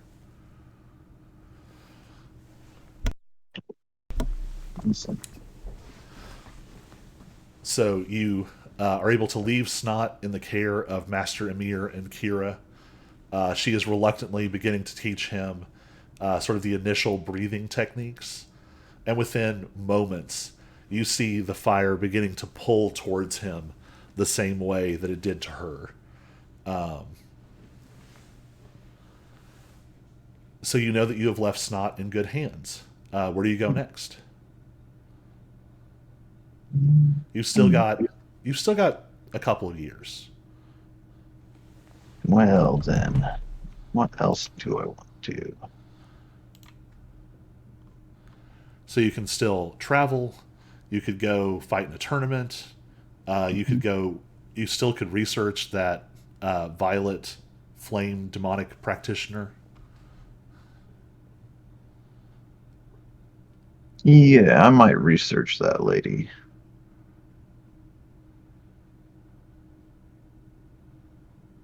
Seems like a good idea. All right.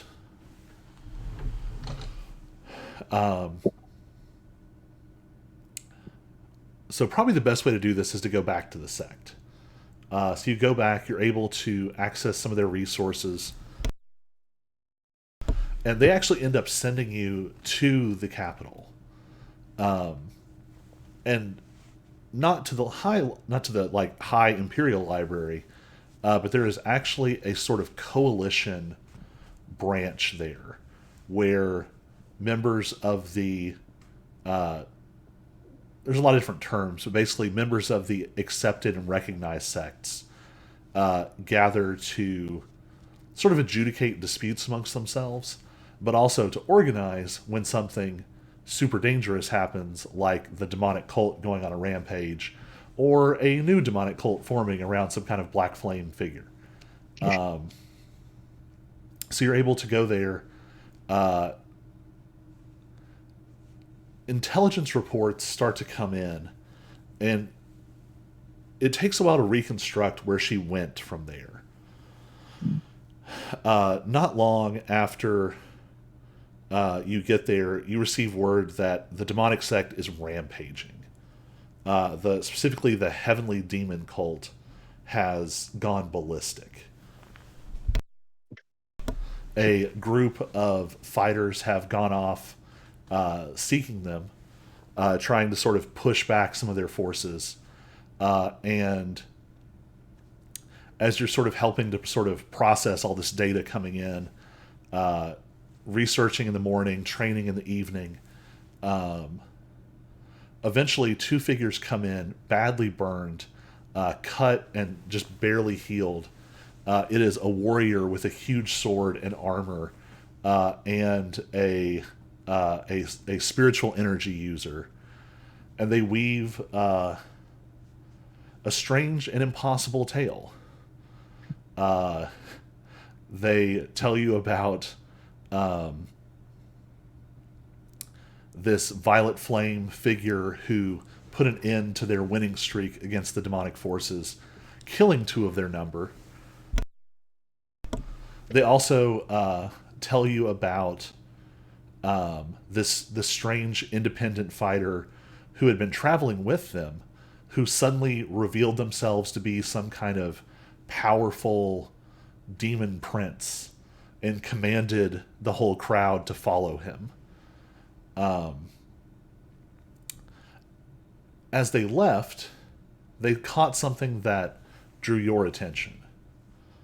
This Violet Flame woman had an apprentice, a fire genasi young man, who very closely resembles the description of one of your missing friends. Right. So this takes place over probably another 6 months to a year. By the time you get there, sift through the information, and time passes and all of this comes in. So you're now probably in your like 7th year. Everyone's traveling by foot. It's real slow. So Yep. you've got 3 years till the next day of 10,000 fists. What are you going to aim to do? Hmm. Is there any indication of where my friend went, or So what I'll say is you sort of continue to keep up with them, And as you sort of read this report, we will sort of like wash out and cut over to Ty as we see what happened to your friend and this Violet Flame woman. Right. So we're rewinding a couple of years. The battle has just ended. You have just debuted yourself as the King of Night's Flame, proclaiming yourself as a new demon prince, aiming to create your own demonic way organization. This Violet Flame, the Violet Demon Flame practitioner, has tentatively agreed to follow you. By the way, her name is Violet Flame Demon number 38. And she lets you know that the person who was killed, that everyone's up in arms about, was the Blackfire Demon Young Master number 7. Oh wow, number 7. Which does mean there are 6 older siblings out there somewhere. Right. Well, Billy that's Goat's gruff style. awesome. So, Ty, what are your immediate steps in establishing your new empire? You have 5 years till the tournament. What are you doing? All right. So first, I have the basic idiots plus blue violet flame number 38.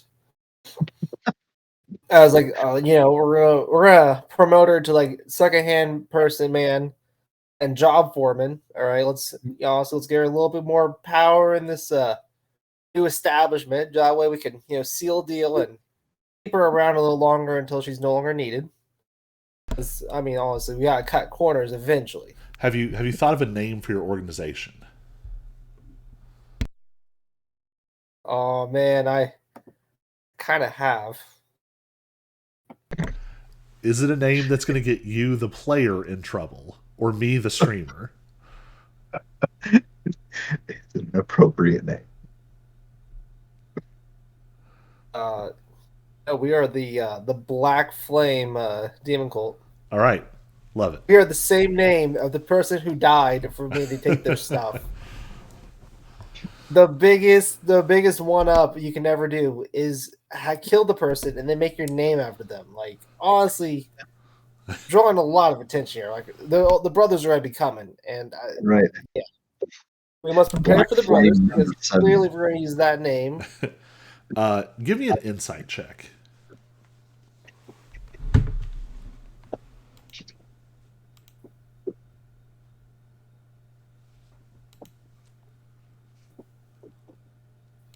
Want to roll or? Yeah, 20. All right. With a 20.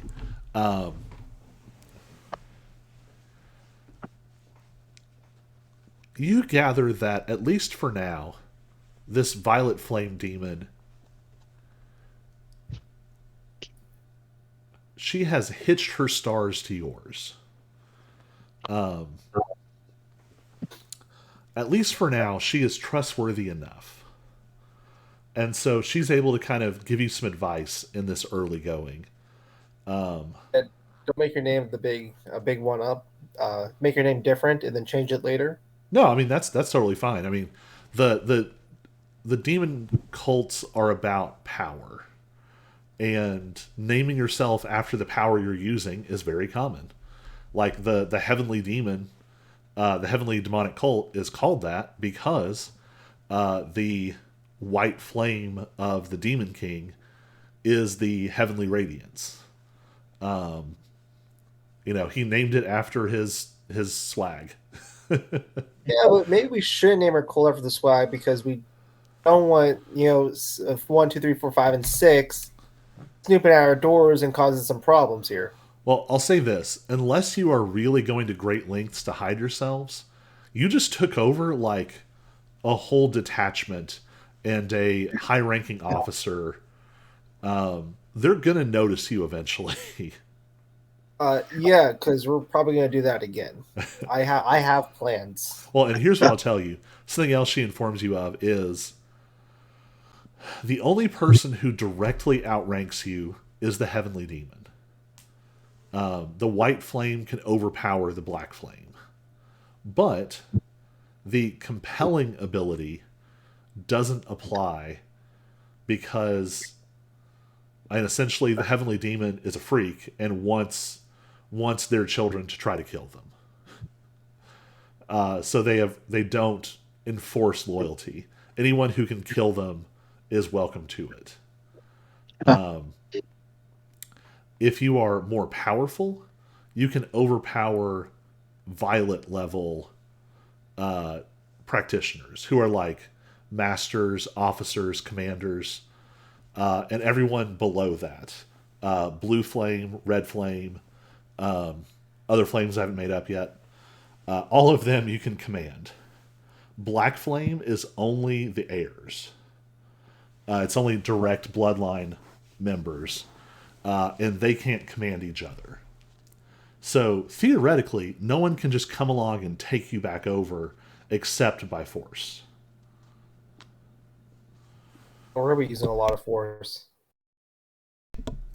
Which is good, because if you had learned that red flame technique, that fight would have gone very different. I've died. Or the violet flame person would have just owned you in every sense. The same way you whipped out that emblem and commanded everybody, she'd have been able to do the same thing to you. So good call. So she gives you that advice. So you talked about a headquarters. You were thinking of like a mountain castle kind of vibe? Oh, for sure. Like you walk up to it, and I want like storm clouds, lightning, the whole shebang. So what we're going to do then is this is going to be a test of your leadership.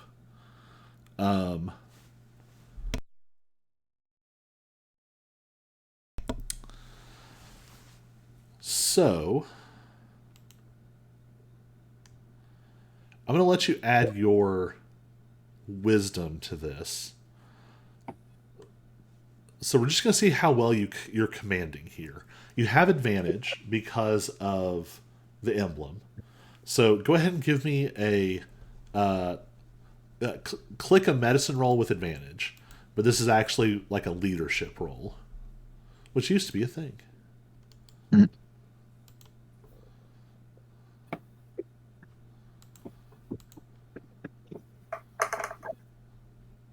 Oh, double 13s. All right.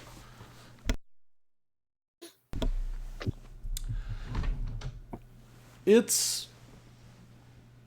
decent. You don't lose control. And between the emblem, the King of Night's Flame persona, the Black Fire, and the Violet Demon assisting you, you're able to kind of wrangle these folks and get them in order. You are not quite able to build the ominous thundercloud castle of your choice yet, but it takes almost nothing to drive out a bandit clan and claim their mountain stronghold. So you're able to kind of get yourself a starter dungeon. So you now have space. What's your next priority? Well, next priority, would be your barracks, because we have to have room for the men. Because I kind of made my claim on fighting for power and not being dominated by the. Well, I think it was with my speech. So More to the higher ups, tread on the low people. So getting basic facilities in place isn't hard at all, because the bandits would have had most of that, and it's just a matter of expanding. You are perhaps alarmed to discover how many of your low-ranking red flame demons used to be like peasant woodcutters, lumberjacks, carpenters. There's a lot of like first generation martial arts energy there. So you have decent basic facilities as far as you need. So what's the next big command? We are going to And we're gonna be picky. We're gonna find a weaker outpost or segment of a demon cult, and we're gonna attack it. We're going on the war path. We're gonna start clearing out some cults. We're gonna start with the weak. Clearly, I'm gonna do my speeches to try and persuade the lower ranks to, instead of fighting us, just turn on everyone else, turn on like the blues and the purples. My persuasion, or persuade the blues and purples to join me and start bolstering my ranks of demon cult, but not actually taking from other people like towns and kidnapping and standard demon cult way, but the new modified way of taking from other demon cults, because So obviously the people have already been converted and someone's already done all the work. I just get to take the reward. So, one of the things the Violet Demon will remind you of is that you've got to either uh, overpower or kill the other Violet Demon commanders. Because if you don't, they can compel loyalty. The blue and red flame demons below them don't have a choice once an order is given.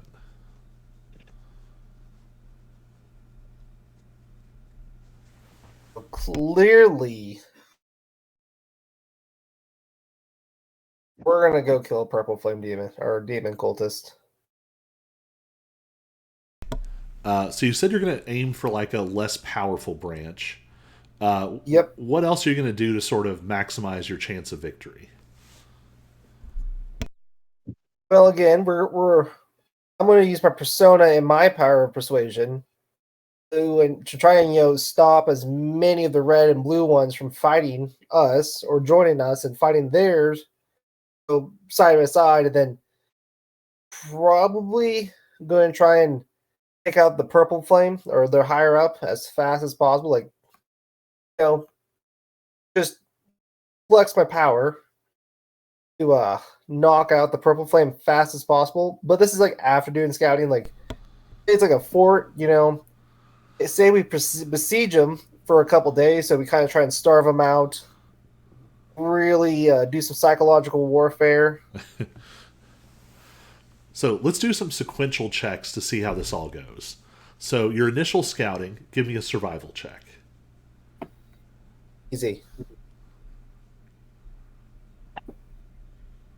Yeah, 14. Pretty good. You're able to kind of map out approaches. You know what roads to cut off, where to drop trees, where to block or break down gates. Give me an intimidation check as you try to give me intimidation with advantage. Because it comes with the A from my stuff. Yep. Boom, 19. Your campaign is successful. You're able to sort of intimidate the lower ranking members, and that combined with your more powerful demon flame, you are able to wrench away control from the violet flame commander. So, a lot of these lower ranks end up like initially just fleeing in terror. They abandon their posts. Some of them immediately try and like they go and sort of fall down and yell like, we submit to the King of Night's flame. We submit to the Black Flame Demon. And this base sort of empties out almost immediately. The Violet Flame commander there, this big hulking. We're gonna say that they are a big hulking Earth Genasi. Their purple flame like vents through cracks in the stone, giving them a strange sort of twisted volcanic look. So you engage this figure in combat. Give me an attack roll with advantage, since you have isolated them and driven off all their subordinates.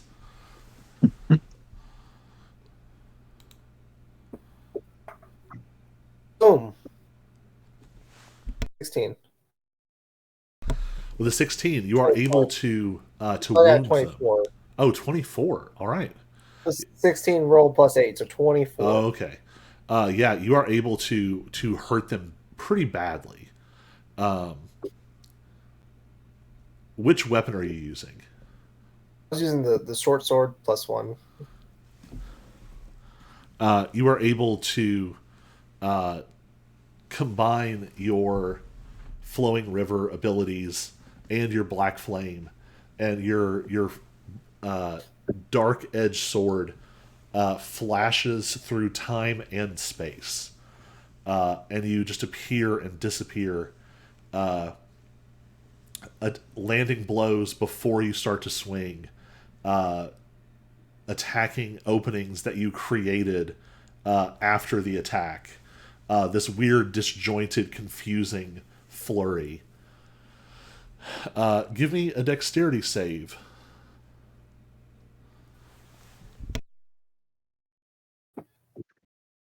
18, baby. All right. This violet flame figure has. They like reach down and it's almost like they pull a huge, irregular shard out of their own craggy flesh. And it lights up with purple fire, and they try to swing it at you, trying to club you with a blunt edge, to stab you with it, to slash where it's sharp, and you are just appearing and disappearing. Sometimes it seems like it slashes through you, and then you're just not standing there because you've been standing behind them the whole time. And with 1,000 black flamed cuts, you drop this purple flame titan to the ground. What do you do then? Is he still alive or is he like just dead? That's up to you. Clearly, I want to try to keep him alive so I can try and get his loyalty from me. Obviously, he still is going to be like a pretty good asset. So in that case, give me another intimidation check with advantage.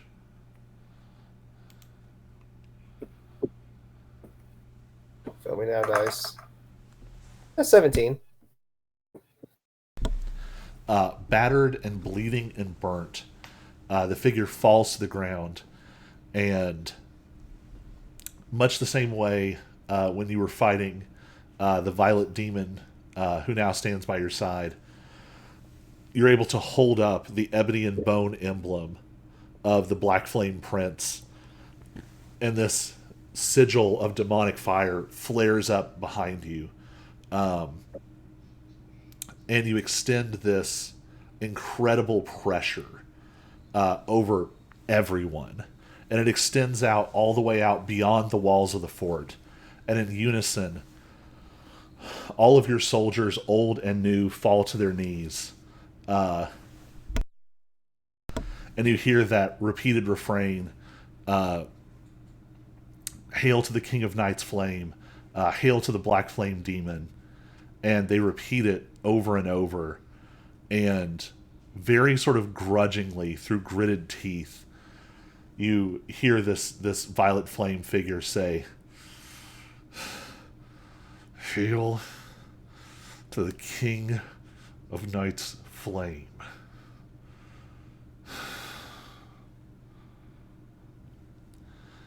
And you have conquered a branch of the Heavenly Demon cult.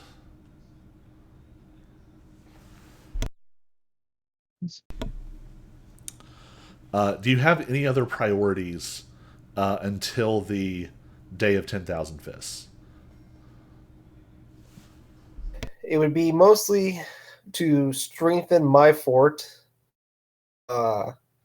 Maybe pick on a few more branches of the Heavenly Demon cult.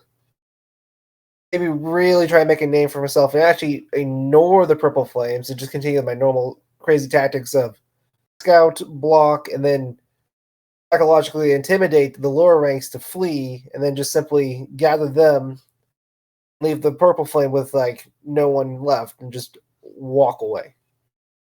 Really just grind their gears, so because they can't do anything because they don't have the numbers.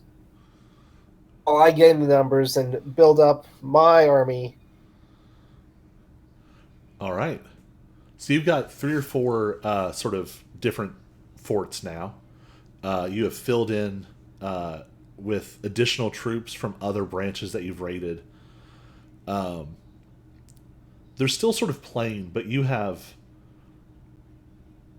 really sort of gotten these places moving again in a way that they hadn't been before. Your warriors are training each day.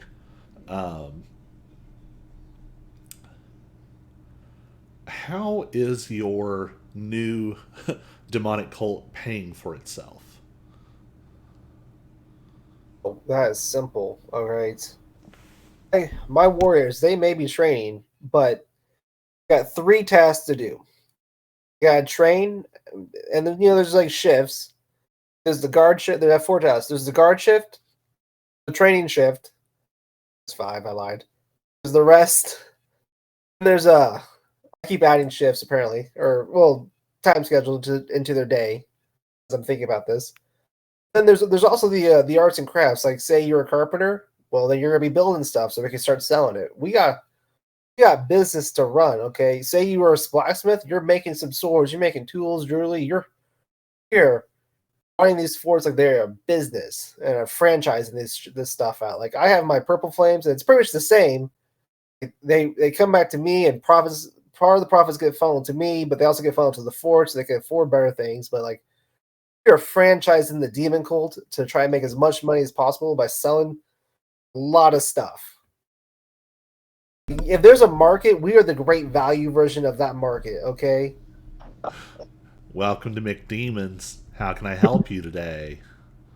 Honestly, I don't know why we probably will have a McDemons. If we have big Right. enough a lot of cow farms and like animal farms, there's going to be a Sure, yeah. McDemons. Yeah, some cattle ranchers. Like like a big city nearby one of the forts, there's going to be a McDemons. Would you like to superfire that? The All That's right. how we're paying for it. So, are you engaging with like the cities and villages at all? Oh, probably yeah. Keeping the bandits away because I cannot have bandits messing with the people I'm going to sell stuff to. I need them to make money so that I can sell them stuff and take their money. So there is a strange equilibrium that spreads across your territories. We'll decide what region they're in later. They are controlled by the demon, this new black flame demon cult, but they are calmer and more peaceful than they've ever been. And with this sort of economic stimulus, these regions are thriving and growing. And as they purchase these products, you actually start to receive like gifts, like not things that you're asking for, but literally like these grateful areas start sending like tithes of food and resources and the wealth that they bring in. And your numbers grow. Before long, your arm starts to burn with the mark of the Day of 10,000 Fists, and it's time to depart. Of course, I have to go. So I think now we've sent off everyone except for Lilifear. So Lilifear is stationed in the capital at this sort of cooperative union headquarters. You've been receiving reports of this rapidly growing new form of the demonic cult. Not the heavenly demon cult, but this new group calling itself the Black Demon Flame Cult. You hear rumors of a figure called the King of Night's Flame. You know that your friend seems to be. The last you heard, they were in the company of this violet demon, and now the reports say such a figure has been in the company of this King of Night's Flame as they are consolidating control over a whole region. But you don't find reports of violence. Instead, the region seemed to stabilize in a way that surprises you. But your friend still hasn't returned. And have I heard anything about the other kids from the group that are missing? Last you heard, all of them were taken. But that's the only one you've heard of. Yeah. So, with this sort of last few years, what does Lilithir do? Gosh. I guess I continue to track this demon clan, and even though it sounds like they're not being super dangerous, yeah, I'm hesitant to just walk in and be like, "Hey, where's my friend?" But I don't know. I guess I might try to scout some of the locations where they're at just to see if I can see anything, and like in a sneaky way where I'm not noticed or whatever. Give me a stealth check. Still...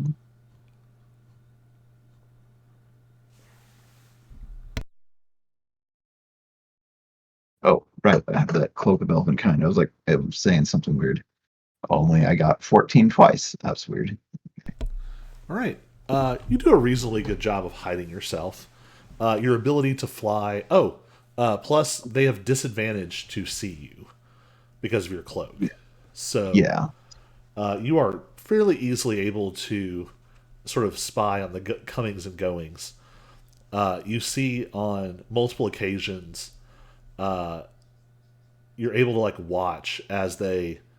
You see in one case where they take this demon flame outpost and drive out the violet flame commander who was controlling the outpost. You also spy on a couple of occasions where they drive off robbers and bandits from the region. It's certainly confusing. Yeah. That'd be very perplexing. Yeah. Hmm. I think towards the tail end, you start to hear of some more purple violet flame figures. There is a new figure who has started to lead some of the more the defensive actions, fighting off the bandits and the robbers, leading small detachments in the bigger engagements. And it is an unusual sight. You don't see them, but you hear stories of them from the villagers. A genasi with purple flame hair, fully shot through with purple, veins of purple running through their flames. And you begin to hear stories about this individual. And as you are sort of plotting your next move against this fast growing demonic cult, you feel the burning on your arm. It is time to go.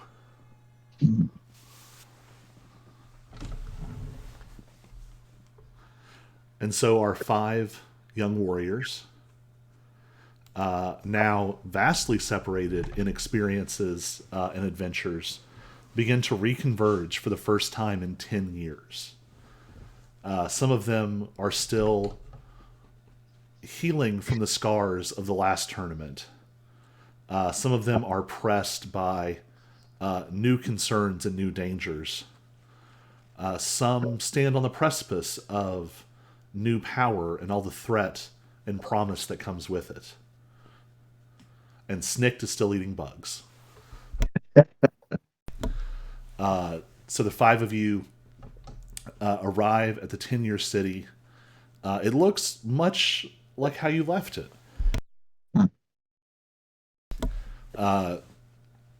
Some of the specific tents and vendors have changed, but the structures themselves, the layout, the energy is almost identical. There is a profound sense of deja vu as you return to this place that reshaped the course of all of your lives. And that's where we're going to pick up next time. All right. Fantastic. I'm going to go ahead and kill the stream. Oh, hey, it was a Jason. None of you met him. Hi, Jason. Bye, Jason. I'll say, and I don't have a timestamp, so I don't actually know when that was. Aww. Sad day. Sad day. Super Average Jason on Twitch. You should go find him. He does a lot of cool D&D stuff. He also once threw metal cards at my door in college, and then I opened the door and metal cards flew into my room. I remember that story. Yep. So go check him out. The D&D is cool. He can't throw metal cards at you over the internet, as far as I know. That's good. So I'm going to cut off the stream, and we will see all y'all wonderful folks next week.